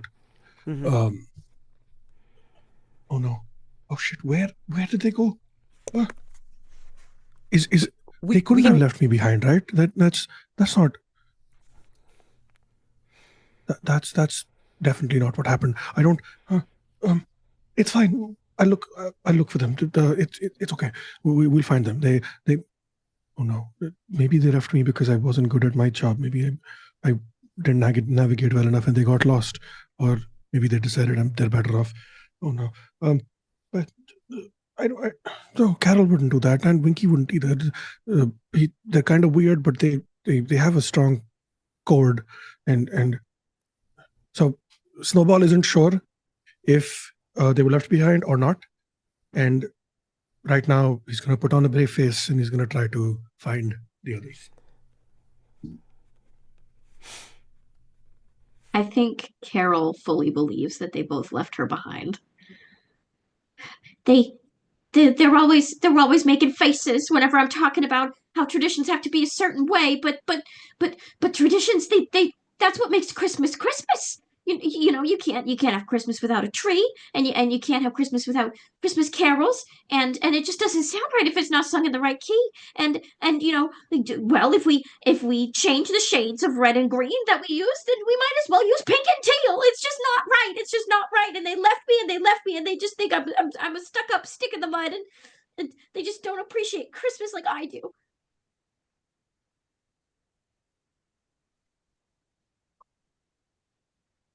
Winky was convinced by Barbie that they're all out to get him. So he'd listened to her. She's like, he knew Carl was somebody who would easily betray him. But now that he has heard Barbie tell him the same, he has no doubt that she is going to betray him. Hi, I'm Barbie. Your friends suck. Now, Snowball, he's following where Snowball pointed him, so he's waiting for him to show up. Hopefully he didn't get himself lost, but since he has those maps, it's not likely that he'll get lost. He just simply has to wait for a minute before he decides he and Barbie need to go it alone.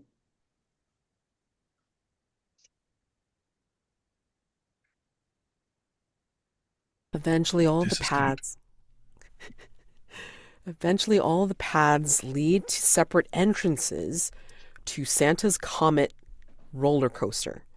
The path into it is lit, occasionally by red lamps shaped like Christmas lights. Many of them are broken. Some of them are shining bright white through the broken shells. Some of them are entirely dark. With the terrible and inconsistent lighting, as well as the remnants of murals and graffiti that now cover them, the hallways have the feel of an abattoir. You see these pictures on the wall, and the lights almost have a cast to them of splatters of blood and shadows that play across these murals, give the impression of the reindeer. And then the lights start to blink in irregular patterns, almost as if the murals are moving. And then you see through the dim light, your eyes playing tricks on you, and you see that the reindeer seem to be slaying and skinning each other. Each of you make a ruin roll at this site.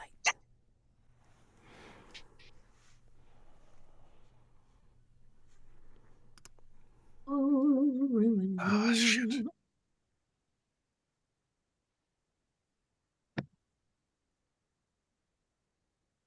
I got a 4, so my ruin goes up. Mm-hmm. My ruin goes up. I got a 4 as well. Carol? My ruin goes up if it's currently less than 1. Which it doesn't, so you're basically fine. Okay, so Carol first. Carol, tell me how you keep it together even with this shit going down. And then everybody else tell me how your ruin goes up. You are lucky as hell, Carol. I just gotta say. Sorry. Jesus Christ. I know, I was like, heart pounding. Okay. So, Carol, how the hell do you keep it together? Carol takes a look at this site. She's a little dead in the eyes. She pulls out from her secret purse pocket a flask. And she just uncorks it, takes a big swig, puts it back on. She goes, all right, what's next? Just another thing, isn't it? Just another thing out of order that I have to fix. Come on, Vixen. You know you're not supposed to be eating your brother. Just stop it. Stop it right now.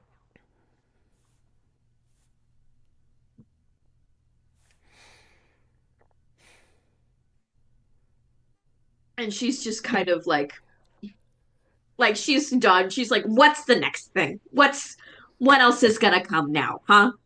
She's like almost not believing it. Her denial and her craziness is kind of keeping her safe. Oh my god. Amazing. I think both of you, Winky and Snowball, you do hear this, but because you came in through separate entrances, you see similar murals also like moving and erratic patterns as just as disturbing. And then you may hear like the distant echoes of something that sounds like a disembodied carol, like making these like, rants. But yes, between all of this and possibly the disembodied rants, what do you see, hear, sense that make you descend into your darkness a little further? All right. So I see these pictures. And they're creepy and they're disturbing. And it kind of gives me an impression that I'm going to have to keep a low profile here, which is pretty hard when you have a Barbie impelling you through your stomach. And so knowing this and knowing like, oh man, this is a bad way to be.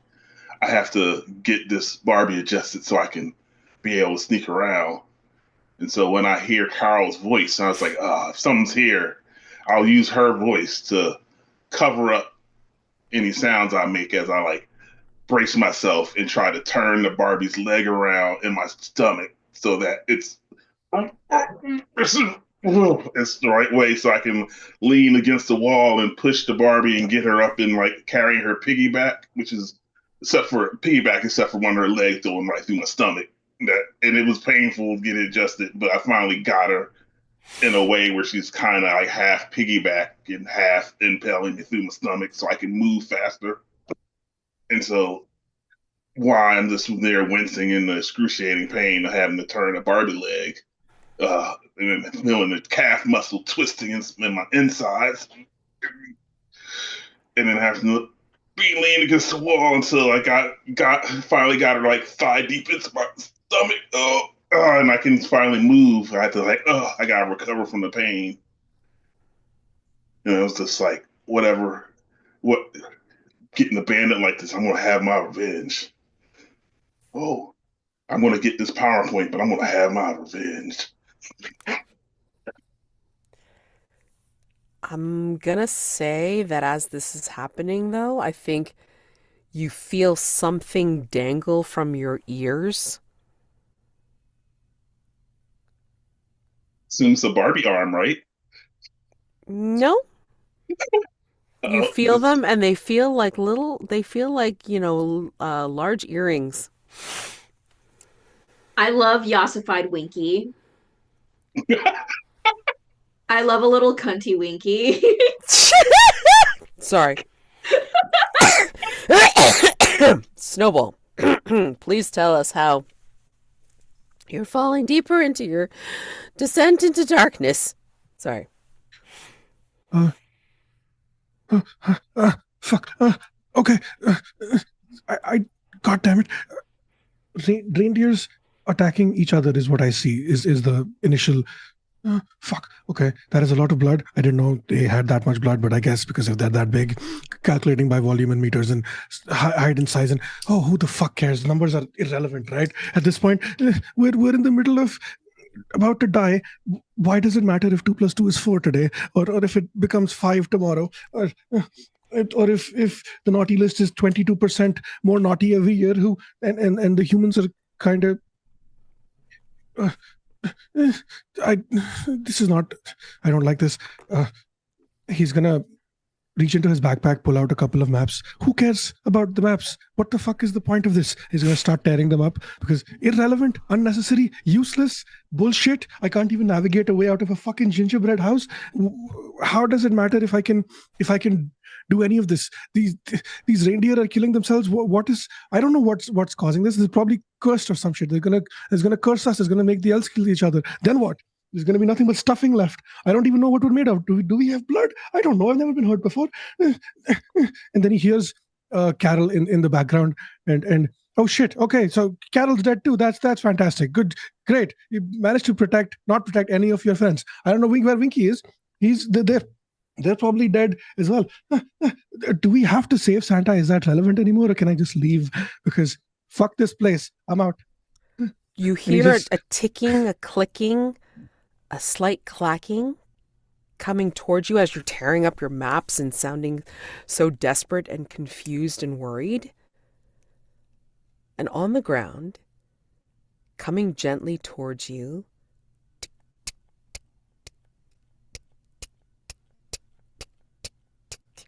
is a cute little reindeer wind-up toy. Oh, fuck with that. a big little red nose and cute little antlers coming out of the top of its head, and it's wearing a cute little scarf around its neck, and it's coming towards you like waddling away. I'm gonna start backing away. Stay back, foul demon beast from hell thing. I don't know what is going on anymore. And then you hear it stop, like the ticking running down, and then you hear a ding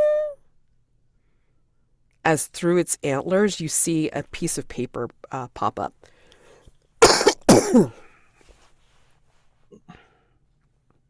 Okay, I'm gonna try to reach for it, but also ready to run in case it explodes. No, it's just a folded piece of paper that pops up, like, right in between its antlers. Okay, I'm gonna reach for it. And when you unfold it, it looks like it is a map. And it is clearly marked with the time, and it points directly to, well, it leads a path to a building marked clearly Santa's Workshop. That's convenient. That is. Are you telling me these guys didn't look in Santa's workshop to find Santa? Is that? This is great. Okay. So above the table is the assumption that that's where Santa is, or is this like a misdirect? No, I mean, like, it's basically where, you can see very clearly that out of Santa's Comet, the roller coaster, there's a clear path that points you in the direction to the other building through the park that points you to Santa's Workshop, which is a couple buildings over, which is where your directive is. Okay. Okay. This I can do. I can deal with it. He's gonna lean back against the closest wall, just sit down and just study the map really quick. And be like, I feel bad about tearing up those maps. Not they could have helped, but it's fine. It's okay. We'll figure it out. It's all in my head anyway, right? So, okay. He's gonna study it for a few seconds and just like, I need to find the others if they're not dead. But even if they're dead, we probably should. I'm gonna ask you, Snowball, and you alone, as you're studying this map and it's calming you down, almost acting as a palliative. What do you see in this map that soothes you to the point of being charmed, being comforted by it, that if you are faced with the maker of the map, you will do anything that they ask?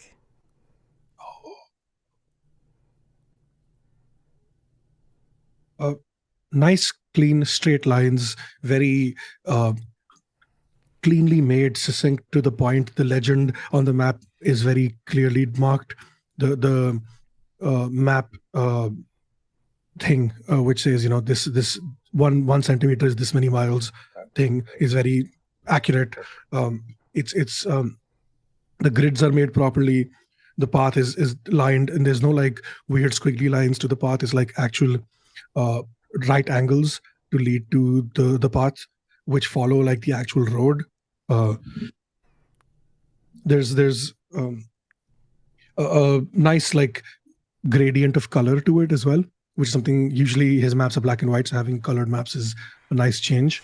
And also, people who make maps can't be bad, right? They're doing a service for other people. So like, why would that be a thing? So like, I make maps. I'm a good person. So I like, and everyone I've met who makes maps are good people. Well, they have their quirks, but they are good people. So yeah, why wouldn't I be on the side of the person who made the maps? Perfect. So your condition is charmed by the map maker. And this is thanks to a $20 donation from Anna. Thank you, Anna. We love you. Wow. So, yeah, Nice. so that is your condition, charmed by the map maker. All right, and on the bottom is in precise lettering, created by I Am Legend. Anna. So, you all stumble out of the queue for the Santa's Comet, and you come to the loading station for the roller coaster cars, and then you all eventually reunite. There are no cars in the station, but in the direction the cars travel, as Snowball has already seen, you can see in the full moon rising, it's behind a building that has a sign reading Santa's Workshop. The building has lit rooms and obvious activity, and that ends ring 3. Ring 4 is a sudden noise from the inward direction of the tracks, the metallic strike of hooves on tile. There is a massive black elk that has come into the station. Astride the elk is a massive man wearing black garb that looks like armor. His cloak has a hood that covers his head. No light illuminates his face. He unsheathes an axe from the horse's saddle, raising it as he nudges his steed forward. The only path of escape is on the tracks up the first ascent. Once on the track, there are several obstacles that will hamper this escape. And halfway up this ascent is a stopped roller coaster car. Has 8 cars shaped like sleighs, each holding 4 seats, and 1 car at the front that's painted to resemble a red-nosed reindeer. How do you escape, or how do you get past this massive man with an axe? Do you ascend the roller coaster and try to get to the roller coaster seats, the roller coaster car? If so, you have to do a risk roll. I think I could do a ritual. Ah, okay. She sees this red-nosed reindeer at the front of the cars, and she chuckles to herself. Rudolph the red-nosed reindeer. And no one can see her because she is quite invisible. The poison kind of has like blood coming from her ears and her eyes and her mouth and her nose at this point, but she doesn't really understand that that's what's going on. So all you see is just like kind of outlines of blood where her face should be. And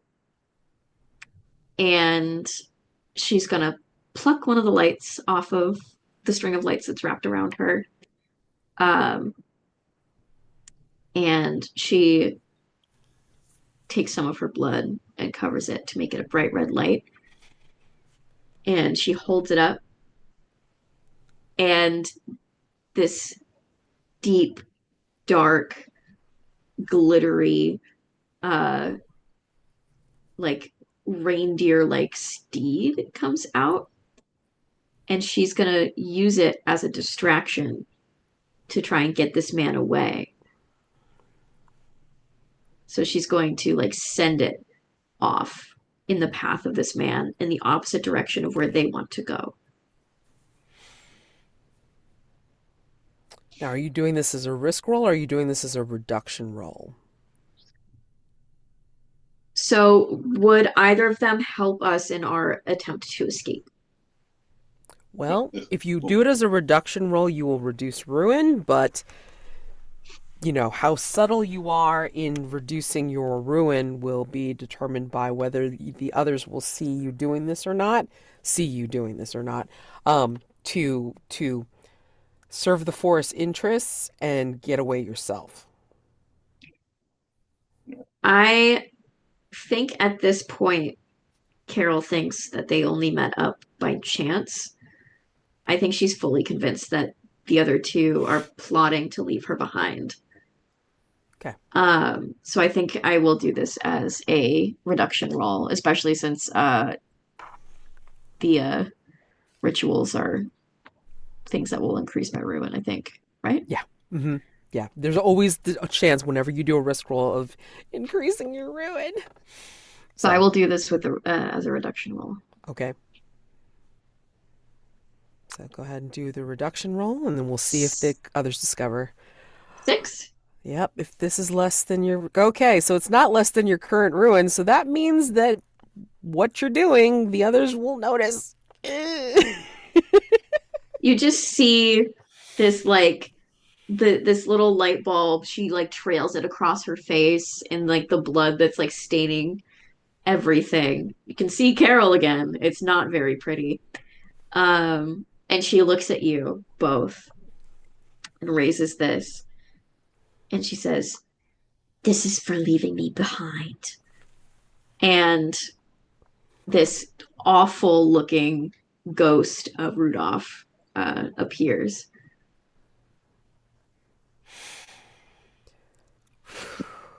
You were right. You were right the whole time, Barbie. I knew it. You were right. Oh my God. Oh my God. I was sure you betrayed me. I knew it. I knew it. What the fuck is going on? Snowball, Why? you can't trust her. She's going to use that horseman to kill us so she can escape. Can't trust me, that's rich. You both left me behind in the gingerbread house. Okay, so you reduce. I was trying to. Sorry, you reduce your ruin by 1, and then keep going. Sorry.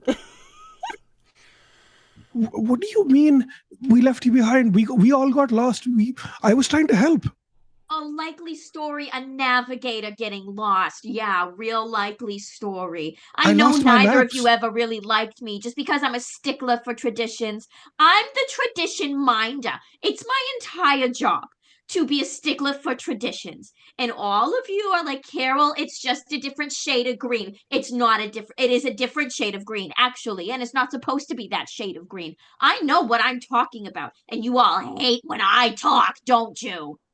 No, it's just, I'd hate to point out that Santa Claus is colorblind. And these color differences don't mean a damn thing other than to feed your damn ego. Hey, okay.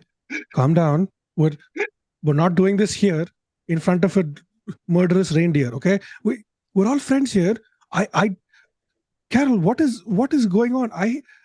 I agree with you. Things are meant to be the way they're supposed to be. If numbers get us to a certain point, numbers stick to that point. Same way, if traditions have helped us to get to where we are today, we stick to them. I don't. Why are we doing this? Why are we fighting each other?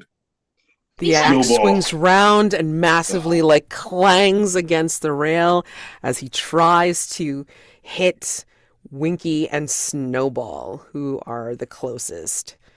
So I need you two to start making risk rolls to either get away or to engage. So, He's just crackling and coughing up blood and saying, I'll find him and tell him everything that you've done. And she's just all over herself. Just are you going for the roller coaster car? Yeah, she's running away. Okay. Yeah, so she's had distracted him to the Axeman to go for one of the two of you, so he kind of got in the middle of you two as you're arguing, and then like tried to take a swipe against you. Yeah. So Winky will yell, "Winky, vanish!" and we'll use a glitter bomb on an this automatic an automatic risk roll by using a ritual. So Get sand. because using magic is inherently dangerous in trophy. So first off, mention me the skill that you're using from your occupation or background towards this. All right. I am using stealth. Okay, bingo. And then for your risk, of course, you're using a ritual, so that's inherently dangerous. So risking body. And then for your second light die to increase your odds of success, we need to offer up a devil's bargain. What do we think will happen no matter what? I think no matter what, the axe cleaves into Barbie and he loses his trusted companion, only leaving her severed leg in his body that has now been wrenched and like pulled so that he's like kind of bleeding, stuffing. We call it stuffing. Stuffing's coming out. He's stuffing a little bit more. Oh my god. Oh shit. I guess that's bleeding. I guess. It's like stuffing. God. Yeah, stuffing the verb. Oh my god. So unstuffing. What else? Devil's bargain, no matter what.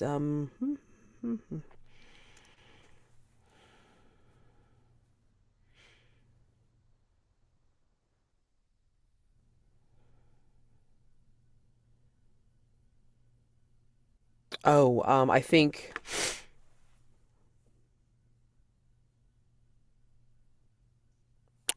you're gonna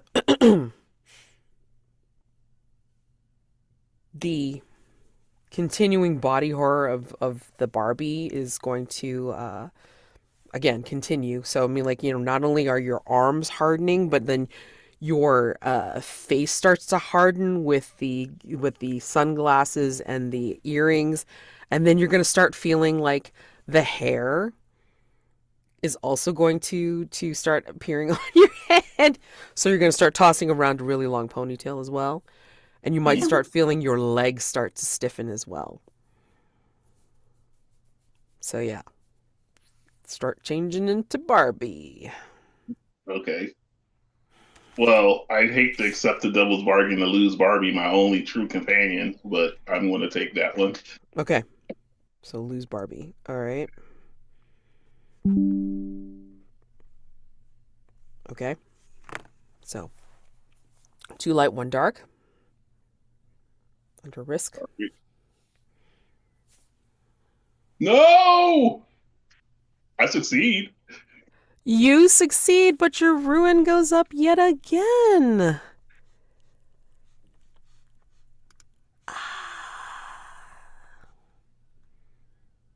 Okay.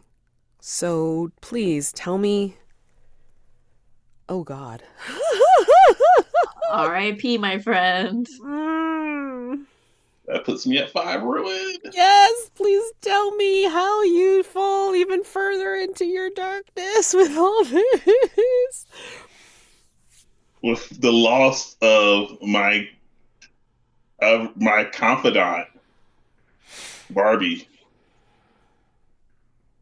I am like I'm just lost. I'm just adrift, and my only really way to handle this is to take on some of the aspects of Barbie. My form's already changing. I think Barbie has already started to take over me anyway. And what I'm realizing is that the Barbie wasn't ever really talking. I know a lot of people assumed it was, but no, it was all in his mind. And despite only having the Barbie leg, Barbie still is telling him about how she tried to warn him of Carol's betrayal. And that he still needs to get his vengeance. But she'll never leave him. She'll never leave him alone.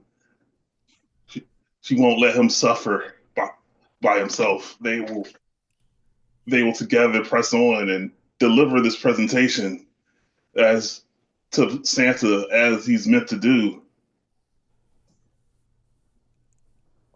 And he just looks around, tries to find where Barbie fell, and as he's darting away, he's clutching the remains of Barbie. Well, I mean, she only lost a leg, so she's probably isn't completely dead. She's just a toy. Clutches the body to himself as he runs for the Comet roller coaster.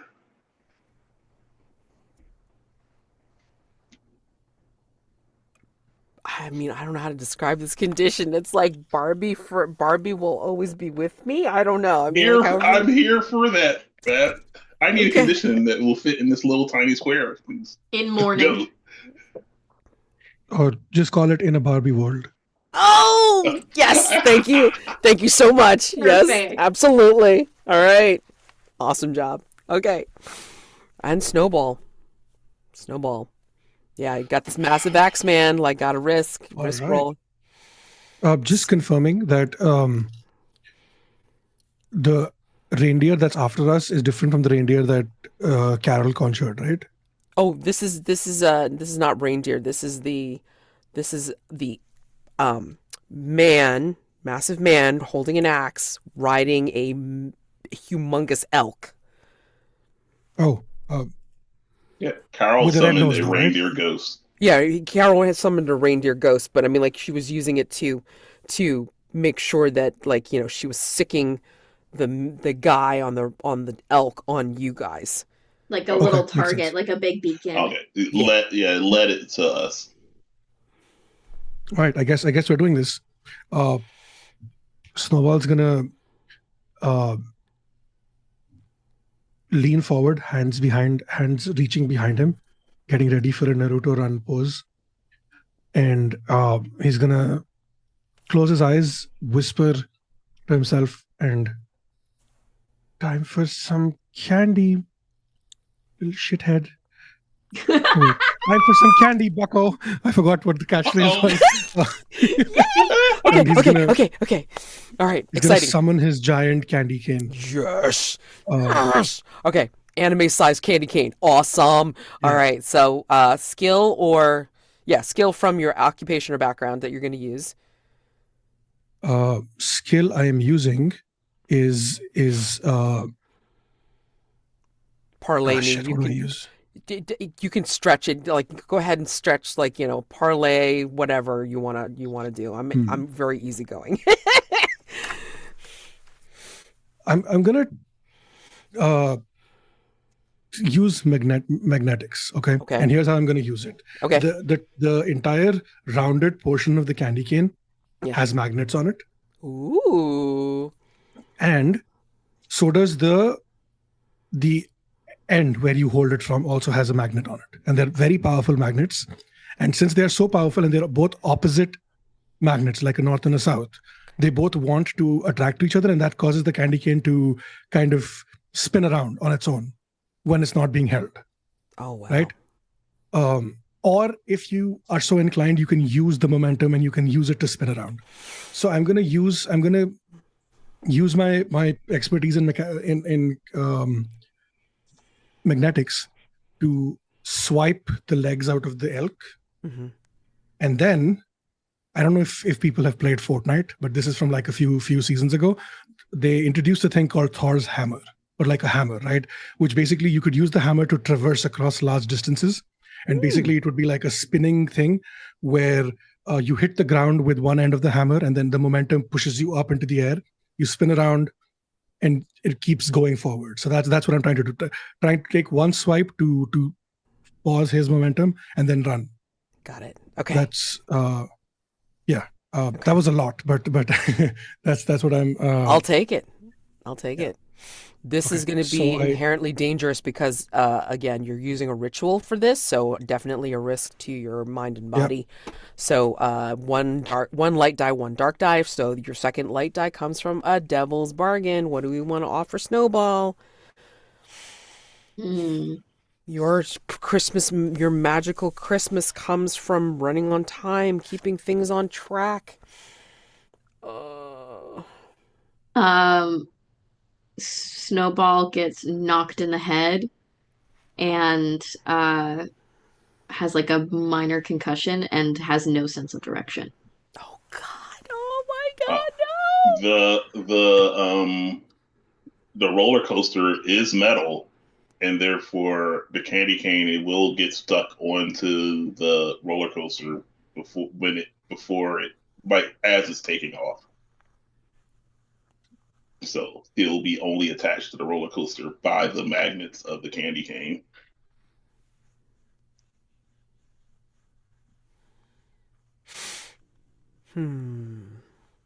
I think I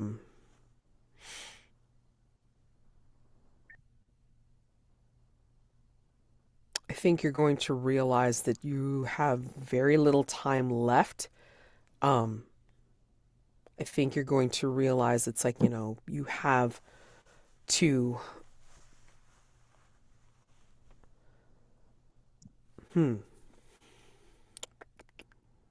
trying to think. I want to tie it into your drive somehow, and I'm drawing a blank. Um,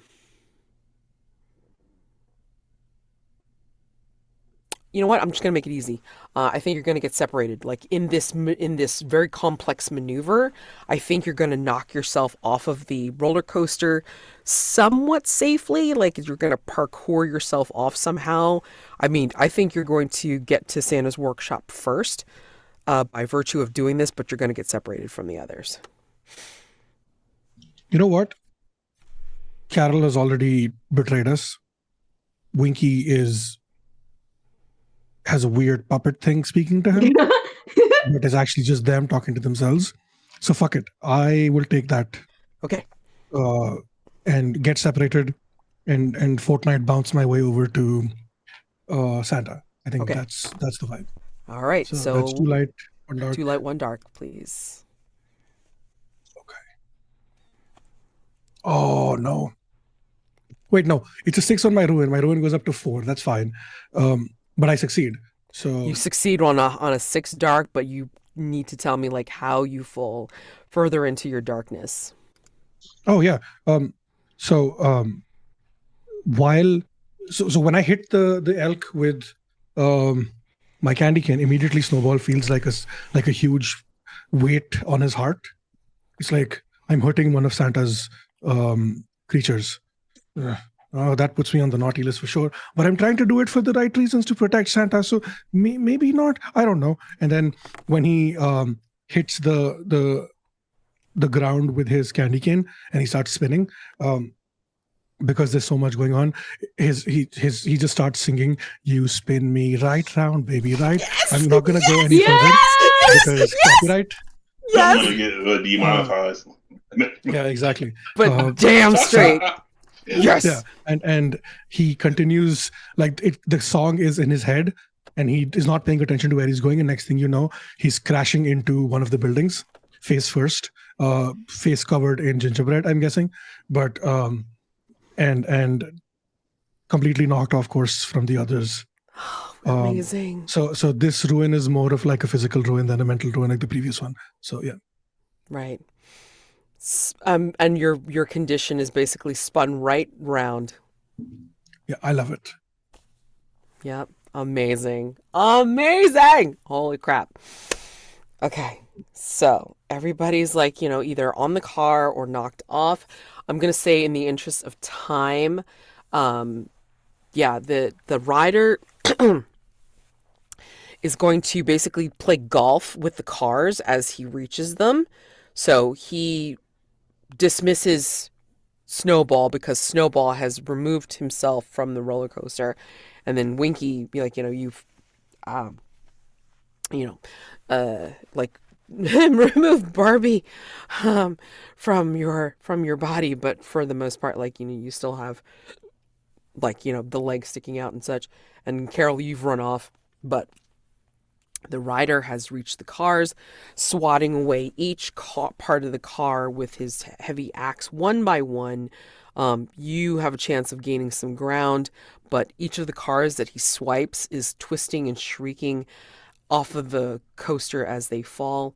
But at the apex of the ascent, then you're going to see a flock of ravens appearing, cawing, diving, and pecking at you, for those of you that are left on the roller coaster. Um, and then as you're riding, then it gets faster and faster, like whipping you around and down. Um, you're going to gain ground past the rider, so you'll become faster than they will on the elk, and you feel the rails vibrate like you're taking the ride of your lives that you've never experienced before. I don't even think Santa's taken you on a joy ride on the reindeer sleigh like this ever before even. Okay. And at the bottom of the descent, the track itself comes very close to the main entrance of Santa's workshop. You notice that the workshop itself is small enough that regular people like humans, yourselves, could make it inside, but the elk and the rider are so massive, they'd never make it through the door. There is a saying in a survival situation that you don't have to be the fastest elf. You just have to be faster than the slowest. I ask each of you, who do you think is the slowest? I would hate to say it's Carol, but the other Yeah. two, like one of them's real good at navigation and the other one is more good at like physical prowess. I think it's Carol because Mm. she's a little brainiac in heels.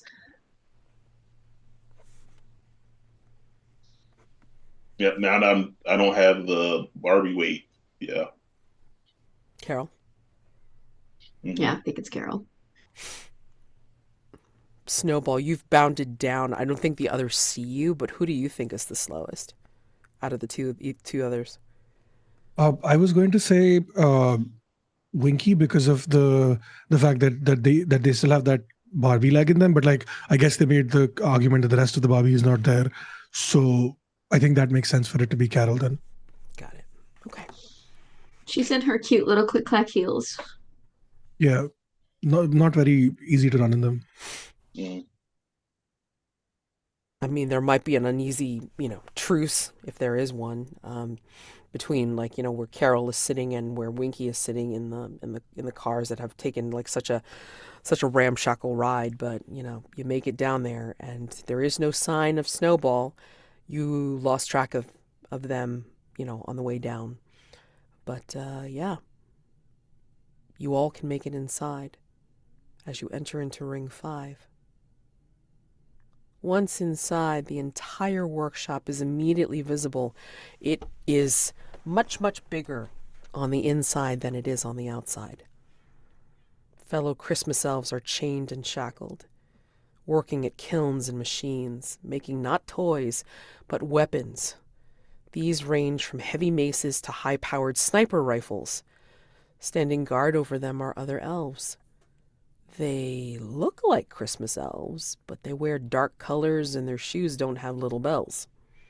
These elves notice all of you, and some of them are approaching with weapons at the ready. What do? I imagine that Snowball, you've come in through a different entrance, and Winky and Carol, you've come in through the regular entrance, but you have been spotted. So, what do you all do? I think in this moment, Carol believes that even though there's clearly something very wrong going on, these are still elves and she could still possibly talk to them. Okay.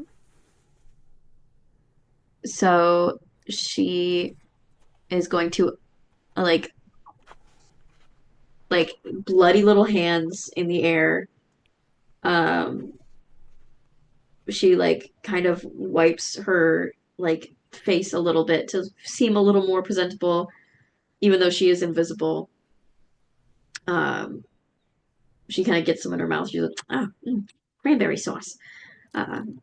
Elves bleed cranberry sauce, by the way. And she kind of very gingerly click-clacks her little heels forward. And she says, "Now I know all the elves in Santa's workshop. And I don't believe I've seen you before. Now I'm the tradition minder, you see. I just need to know what is going on here so that I can log it in my books and make sure that the traditions are being kept up around here."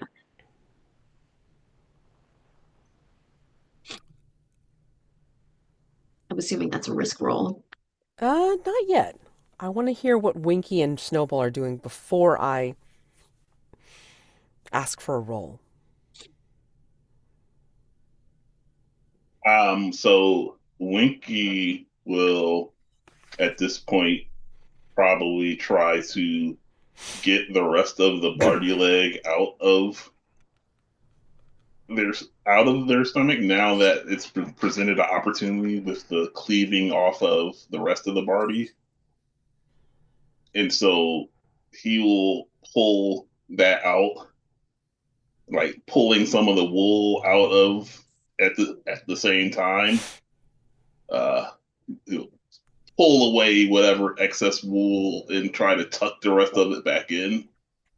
Now that he's like hardening, it's probably changing in some way. It's like it was just wool, but it's starting to turn into hard plastic on the end. So it kind of just looked like the wool now taking on like a plasticky texture, which keeps it all from like falling out. And then once he pulls it out, he kind of does this thing where he checks his clothes, like props up his chest, and he just like, "I'm Winky. You want to be friends?" Oh my God. What? As he then adjusts the plastic, his plastic boobs to try to impress the elf soldiers. Are you trying to seduce the elf soldiers? Yes. With your beach Barbie bosoms? Yes. Sorry. Oh my God. Oh my God. Amazing. Okay. I gotta hear what Snowball's gonna do first before I make the big reveal. Snowball, what are you doing? As you see this, I can't even explain it. Sorry. Snowball You is brought this on yourself. So beautiful. Snowball Sorry. is dumbfounded at this moment. Like he got here first, right? And he was trying to figure out a way to sneak around. Then they heard the elves, saw Carol, saw Winky, and was ready to let go of the candy cane to like kind of protect them or like attack the elves. And Snowball is just staring at Winky, eyes wide. Something is stirring within Snowball that he did not know was a thing. He's very confused. They have no idea what is going on. And why is Winky kind of... Yeah, exactly. And so Snowball is just going to drop the candy cane, which is going to make a noise, and just stare, eyes wide, mouth open. That's all Snowball's got right now. Okay. Distracted by the Barbie. Oh my God. Okay. So what happens is that inside the door, even though I said that there's no way that the rider themselves could get through, inside the door comes the rider, as if they're oozing their way in, but their heavy boots are making a dolorous tone with each step. He pulls back his hood and reveals himself to be Santa. But he's wearing an eye patch and is anything but jolly. He says, "Christmas has been cancelled. The time for celebration has come and gone. They're all naughty now. A few of the strange elves come forward, holding a stack of clothes, like theirs, and several sets of manacles. Santa continues. We now bring back the magic of the wild hunt. And I reclaim my mantle as Odin. There is no more carrot. There is only the stick. He gestures at the clothes and the manacles. You'll join me one way or another.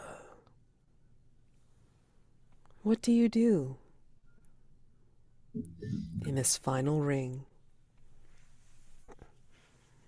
I You think join he's going Santa? full Krampus. Yeah.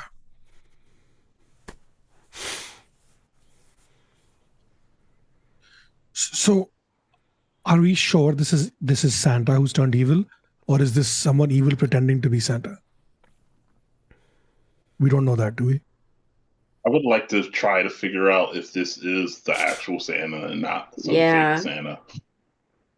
I think with Carol's like history, she's like, there's been several more anti-Santas around before. We had a whole debacle with the Krampus not too long ago. So Well, I mean, like, you run the risk of being wrong with whatever your guess is, so. That's true. fine. Yep. So Okay. I will scrutinize Santa by Right. staring very hard with my cold, inhuman eyes, and based on my years as a field agent and being able to identify subtle ticks and behaviors of Santa, I would like to use my psychology to First die. understand. First die, risk to mind if you mess it up. Uh-huh. And That's definitely it. risk to body, because if they're going to shoot you if you're wrong. Okay. DB, Devil's bargain. devil's bargain. No matter what. I think no matter what, Winky is going to lose like his love of Christmas. Oh. Mm-mm. That was okay. Anyone else? Okay. Yeah, something similar to that. No matter what, Winky is going to learn something about himself and about Santa that he does not like. Oh, Now, I what like that that something one. is, that's up to the DM. Yeah. Yeah, or even like Winky, even to John for Winky. Yeah. Yeah, because I mean, like, yeah, that's too good. I like that one too. So those are the only two that you get. Yeah, I think I'll take that. The learn something about Santa and themselves. 2 light, 1 dark, please. All right. Oh, I'm not gonna learn anything. Nope. But I'm gonna be super dead. You are very wrong. So it's not higher than your ruin, so your ruin doesn't go up. However, I think, I think this Santa is looking at you and not really liking your side eye and saying,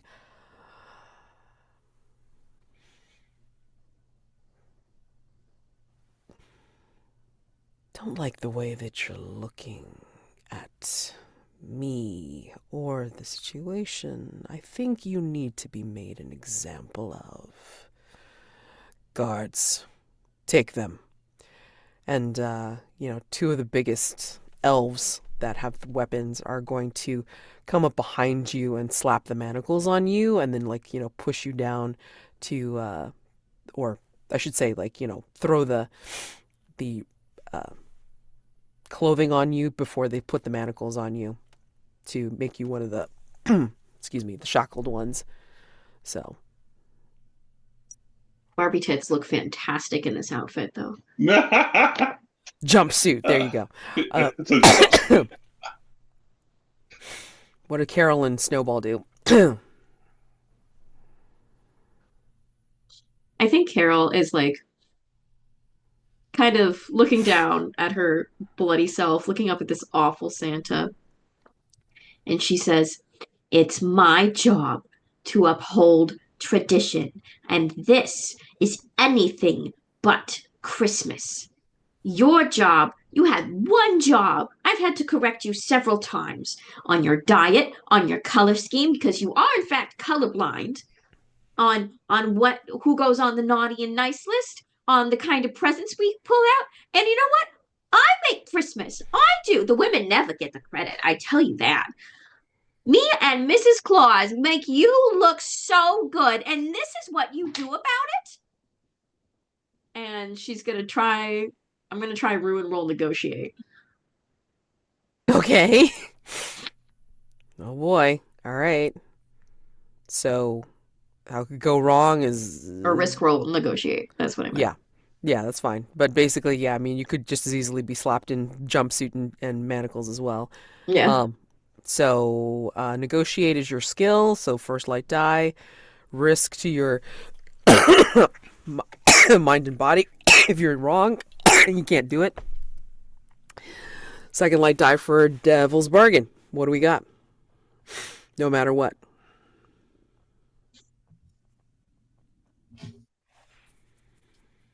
No matter what, it's revealed that Mrs. Claus is working with Santa. Yeah, I like that one. And I will offer up my Devil's Bargain is that he takes your new clipboard, your new shiny perfect clipboard, takes it and breaks it right in front of you. No matter what, Santa is going to be like infuriated and angry. You know, I think I'll take all three. Nice. Beautiful. Okay, so 2 light, 1 dark. Let's see how this goes. I get a light 6. Wow. Nice. So you. Nice. What are you negotiating for? Excuse me. Tell me how you succeed. She looks at him and she says, "You know, if you wanted to step down, that's fine. This could have been a conversation, right? We could have had a conversation and we could have found someone else to fill the big man shoes, and you could go off and do all this dark and scary shit and have your little emo moment, right? Right? We could have done that. But instead, you go missing, right? There's no communication here. And I'm a little tired of it, Santa. I'm just a little tired of it. My apologies, your new name is Odin. I'm so tired of it, Odin. I'm a little tired of it, you know? Me and Mrs. Claus could have handled it, and I think we could still work something out here, but I don't think there's any need to put your very hardworking, wonderful Christmas elves into this whatever this is. This does look not up to code, I will say. I do have a list for you if you want to keep this going. We need to pay them. The first things first. But, you know, this could have been a conversation. And I feel like if we do sit down and have this conversation, this can go a whole lot less violently for you.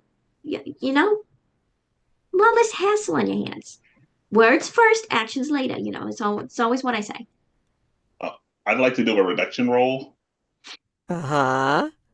While she's talking and has Santa's attention, I want to like try to draw the attention of one of the guards that they put the shackles on me and whisper about how, as a member of Over Ups, that I know that Carol has been spending a lot of time with Mrs. Claus.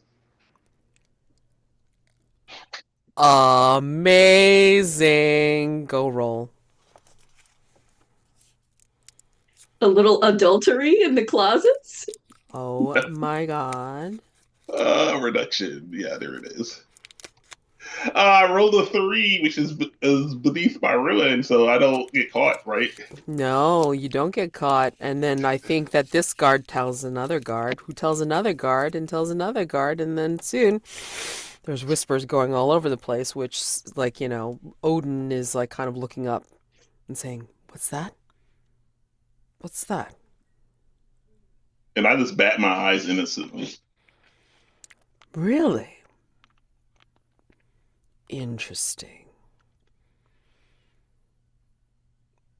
And then I think, but before I introduce, like, the last bit, what is Snowball doing? I was kind of waiting to see how Santa would react to what Carol said Mm-hmm. before I make a move. Yeah. If that's okay. Yeah. I mean, yeah. So, I mean, Santa doesn't really react because then he looks towards, like, a higher point in the workshop. And then as, Carol's making all of these demands and, like, kind of like the rant and everything like this, then majestically the door opens to an upper office, and then you see Mrs. Claus, or I guess Freya, comes out, like, wearing her particular robes and looking ethereal and, like, just, Nordic, I guess. And then she says, "Unfortunately, our time has come. You can join us, Carol Bell, or you can become one of many that will serve. What is your choice? For all of you, not just Carol Bell."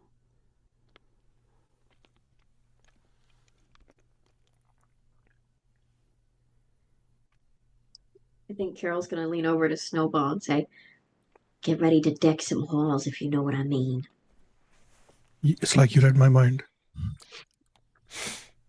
And in the interest of time, because it's like I don't want to go this further, we're just going to call this, like, where you guys can do the, any ending that you want and an epilogue. Okay. So I'm not even going to call out any risk rolls and everything like this. This is the holidays, this is anything that the hell you want. So I'm going to say that you could roll a risk roll if you want, and then we can just, like, call it out for what we see on the risk roll. And then you could set up your epilogue. So your ending is however you see this particular scene ending for tackling, like, Odin and Freya and the rest of the guards. And then your epilogue would be, if you think you survived, being as close to ruin as you were. Or, like, if you didn't survive, it's like how you think the world has gone on with your passing. Okay? So, how do you think this ends? How do you think this particular scene ends?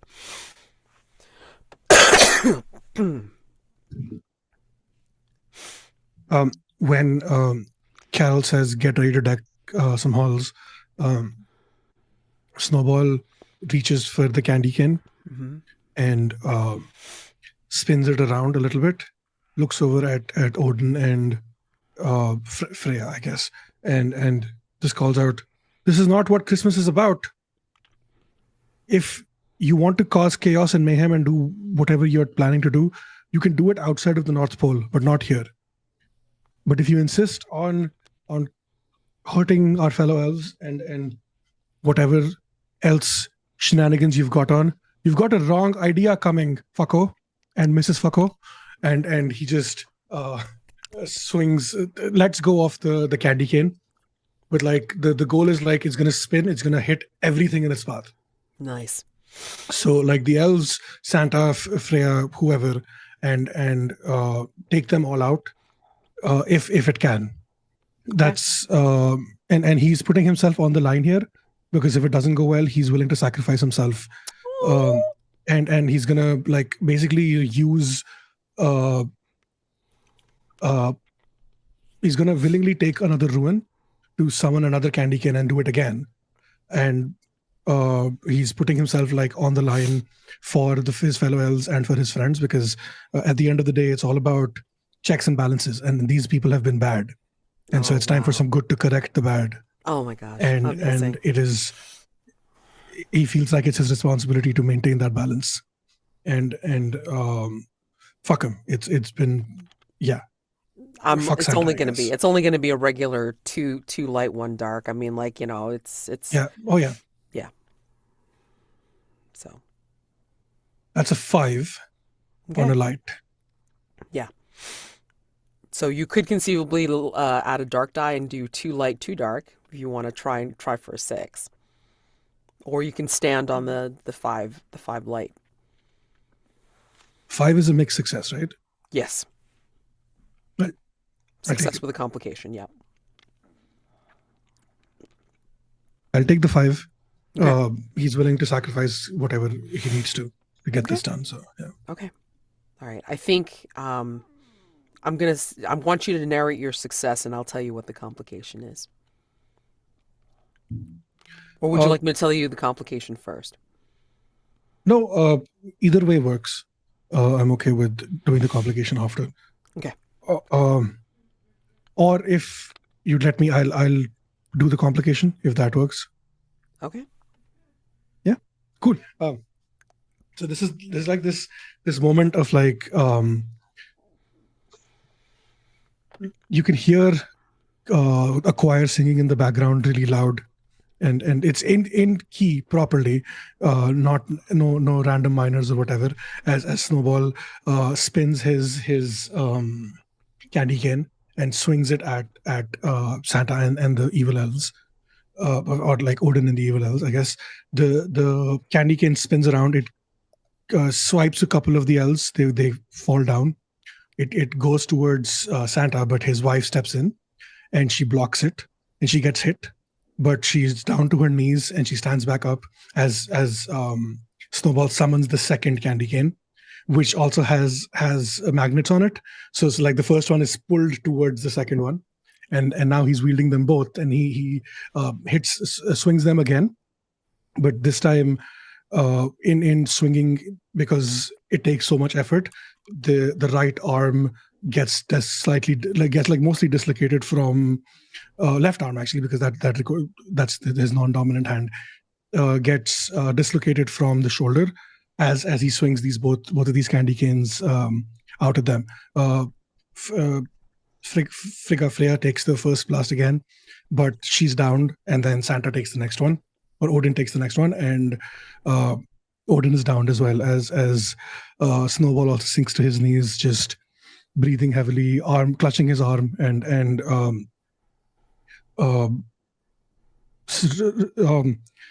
it's like he's what is the word? I can't think of the word, but he's like in the shock and the horror of what he's done, but he's done it for the right cause. Because he's tried to save Christmas, but he's done it at the expense of trying to hurt Santa, or hurting Santa. And that's just that level of shock plus the dislocated arm. I guess that's the complication, if that works. I will add to this if you don't mind, and if Yeah, it's too much, like you can X card this, but I think like Odin will like look up at you from his defeat and say, "You think you've seen? Ridiculous. You don't even know. You can't even sense the enormity of the wild hunt. This is what you're missing." And he'll reach out with his large hand and cover up the opposite eye of his eye patch. And in the flash of a second, I think you're going to get bombarded in your mind of all these images of the wild hunt and what it means of it going across the world, filling the world with chaos and darkness, for all the naughty people in the world and what have you. And what it will leave is a smoking black hole where your eye was, even though you don't feel it, because all these images were just blasting into your head, all at once. Yeah. Always thought I'd look good as a pirate. Okay. Carol, how do you deck some halls this evening? Carol's gonna pull out her deck the halls, and the song "Deck the Halls" starts playing in this like very like in crescendo in this symphony, and from her body, like these like long tendrils of like holly and fir branches start shooting out, um, and it wraps around Odin and Freya to attempt to bind them down, even though these are very much like godly characters that unsure if we're gonna be able to get out of this one, guys. Um, she's going to attempt to wrap them in Christmas decorations in order to keep them down, and like like envelop all of the evil elves in like branches of pine, in order to kind of incapacitate them. Lovely. 2 light, 1 dark, please.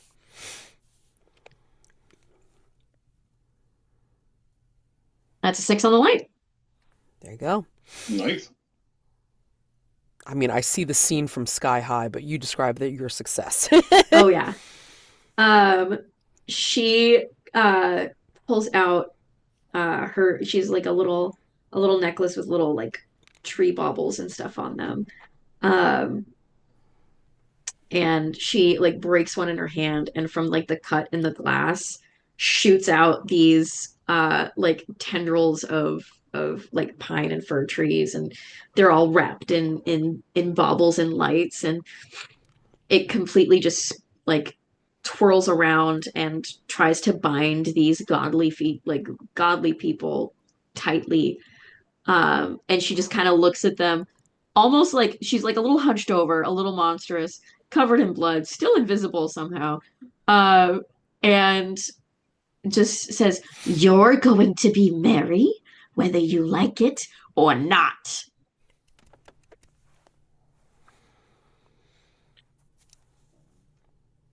With a mad look in her eye, I'm sure. Oh yeah. Well, you can see the twitch under Oh, the yeah. cranberry. Well, that juice hasn't blood. gone away. Yeah, no, she's Exactly. twitching. And then what does Winky do? How does Oh, Winky round out our night? so as all that is happening and they're manacled and there's the guard near them, who points a gun at them, gets ready to shoot them. And I think he kind of like tries to look like they're like a completely innocent and have giving up. And when he sees that they are going to shoot, he stands up really quickly and lunges hole first at the gun and gets the gun caught up in the hole in their abdomen. And because they're hard plastic now, as the guy's shooting, he just pulls them in real close, wraps the manacles around their neck, and just starts turning around as the guy starts mowing down the other guards in the room. And they do the almost like a pirouette like dance as the guy is pulling on the trigger, the gun's firing, and he's like slowly losing consciousness from having the blood choked off from the manacles wrapped around the neck. Oh my God. And when the gun starts clicking from being out of ammunition, he puts a nice and gentle kiss on the elf's forehead, and then unravels the manacles as they collapse to the ground, dead. 2 light, 1 dark. Let's see. Let's see it. Or at least that's probably what happened. Then something bad's gonna happen after that, most likely. I hope. You said 1 light, 1 dark. 2 light, 1 dark. Okay. I got a 6. Oh, light. What is happening? What What is happening? The game wants you in to this game? succeed. It's the holidays. All right. It turns out just as you say, you mow the rest of the elves down, like, apparently. And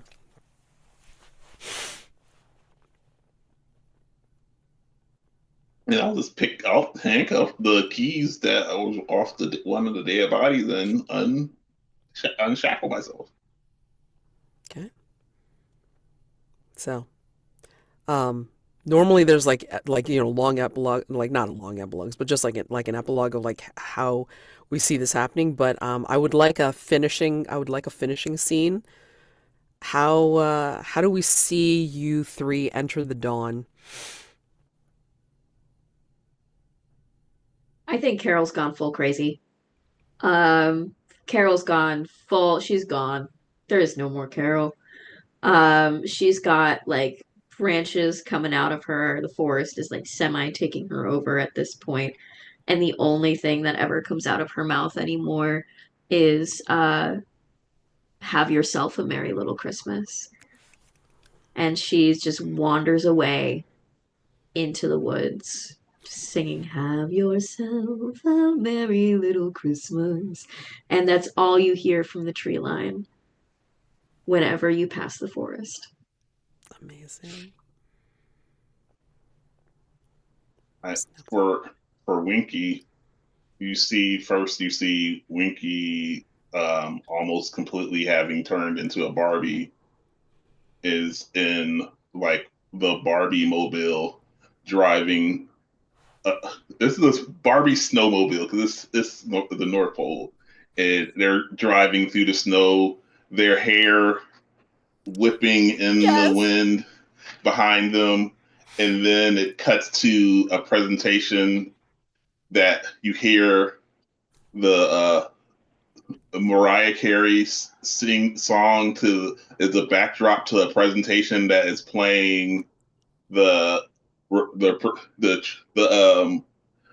actual toy trending data as the slides are switching on their own through each of the different points that are showing in the slide. And it's like the worst possible slide because it has like those star washes and all those other gaudy transitions as Mariah Carey voice is heard singing through the night along with carols as the presentation plays to a completely ensnared Santa Claus.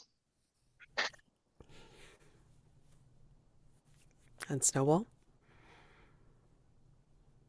What was the name of that thing that Santa mentioned? The night night? The wild when hunt. he gave the wild hunt. Yeah, that. So Snowball, as the morning hits, and over the next few days, weeks, transitions over from a navigation redirector to a new position called the Warden of the Wild Hunt. Sorry. Their goal and their objective, as they build out a whole division under them, is to protect the sanctity and the balance between the light and the dark. And as much as the forest tries to take, either they try to dismantle it or increase happiness by that much to balance it out and make sure that balance is always maintained. This is in the form of increased holiday cheer, more happiness, less chaotic events, or something as simple as an incursion has occurred. Let's go smash the shit out of them. It's either one of those two things, depending on what resources he has at his disposal. He also tries his best to keep tabs on Carol in the forest from a safe distance, maybe from the skies, not interfering with whatever she needs to do to feel better and to get back to who she was, but just to make sure that his friend is doing okay, because they went through a lot, and despite all of the shit that they spew at each other, he still considers Carol and Winky his friends. So, and there's always over the weekends, he always has a kettle ready with peppermint tea in case Winky decides to drop by after one of his all-nighters to Barbie unwind. Adventures. Yeah, or that, yeah. To unwind and just talk about stuff. And in the abandoned park, at the broad gray of daylight, there is a radio that it looks broken down and dusty, but then it crackles to life for a brief moment as we hear, "Have yourself a merry little Christmas now." Thank you so much for playing NorthPoleLand Haunted Holidays. Yeah. Thank you. Yay! We did it. We did it. We did it. We won Christmas. We won Christmas. Oh my God, you guys did such a fantastic job. Thanks to Nekola for producing this session. Thank you. And then, speaking about the donations and talking about diversity saves. Thank you all so much for donating. Those of you that have stuck around and watched and contributed and poisoned and caused conditions and, put pictures and names of people on the in-game incentives. And thank you so much for contributing. This has been great. This is wonderful. Let's do some outros, real quick. Tell the people who's left, where we can find you all. So again, I'm Mads, Madeline Colley. She, they pronouns. I can be found on Blue Sky, Madeline Colley bksy.social, as well as Madeline Colley, found on Discord and YouTube. So, just check out my stuff, play a lot of games, especially the Between, especially trophy stuff. I have playlists on my YouTube, and hope to play with y'all more soon. Oh my gosh, this was fabulous. So much fun. Yeah, absolutely. Popcorning it over to you, Taylor.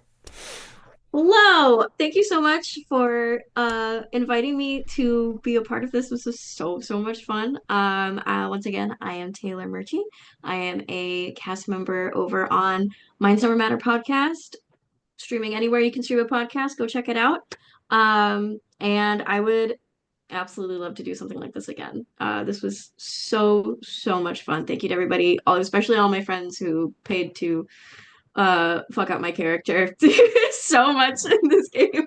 It was just such a wonderful experience. It was so nice to meet everybody and play with them. It was a very fun time. And I'm gonna popcorn it. Forgot to have I'm popcorning. I'm gonna popcorn it over to Steve. Hello, hi. I'm Steve, also known as Sassy Pants, all over the internet. You can find me on Twitch playing games like Assassin's Creed and Timberborn. I'm obsessed with that lately. Or on Pants and Stables, which is my AP studio where I run games. We're currently running 6 games a week. 6 games alternate weeks, but a total of 6 games from D&D to Call of Cthulhu to a bunch of other really cool things. Really excited about stuff that's going to happen in the future for the channel as well. I am very excited to be here. I'll be here tomorrow as well for another game, and that's also really cool. But thank you so much for inviting me to this event. I had so much fun, and I would love to come back and do more shenanigans in the future. Yeah. Oh yeah, pushing it over to Jonn. Yeah. Thanks. I'm Jonn P. You can find me on Blue Skies as Sleepy. You can find me on Discord as Sleepy, SLEYPY. Pretty much everywhere except for Instagram, where I'm sleepy.rpg because someone stole Sleepy from me. But anywhere else on the internet, it's the same. I don't really do much anymore. I used to be a podcaster, used to be a streamer, used to be a lot of things. Now, most of the streaming I do is here on Diversity Saves every like quarter or half a year. And occasionally I'll pop up on Mad's YouTube channel. So I guess I'm popcorning it over to wait to I doubt that's another outro unless we're going to do donations again. So I guess popcorn it back to Mads. Again, thank you so much, Nekola, for producing this this session, and we appreciate Diversity Saves so much for providing a place for people to play and game, as well as providing the scholarships and a place for resources to be shared, as well as resources to be given out for education and gaming. So, any parting words for us, Nekola? I just want to say thank you all. That game was fantastic. And everybody can come back tomorrow to join us. We have 2 games. We have uh, Noal, sorry, at noon Pacific, and then we have at 5 p.m. Pacific, we have a Monster of the Week game. And then Sunday, we have our last game of the weekend, Moonlight on Roosevelt Beach. I'm very tired. And then we're going to do it all over again next weekend. So be sure to tune in, follow us so you're notified when we get live. Awesome, awesome. Thank you again for the opportunity. Thank you, guys. Woo! Thank Thank you you, so and much. have a great night. Have a great night. Good night. Bye.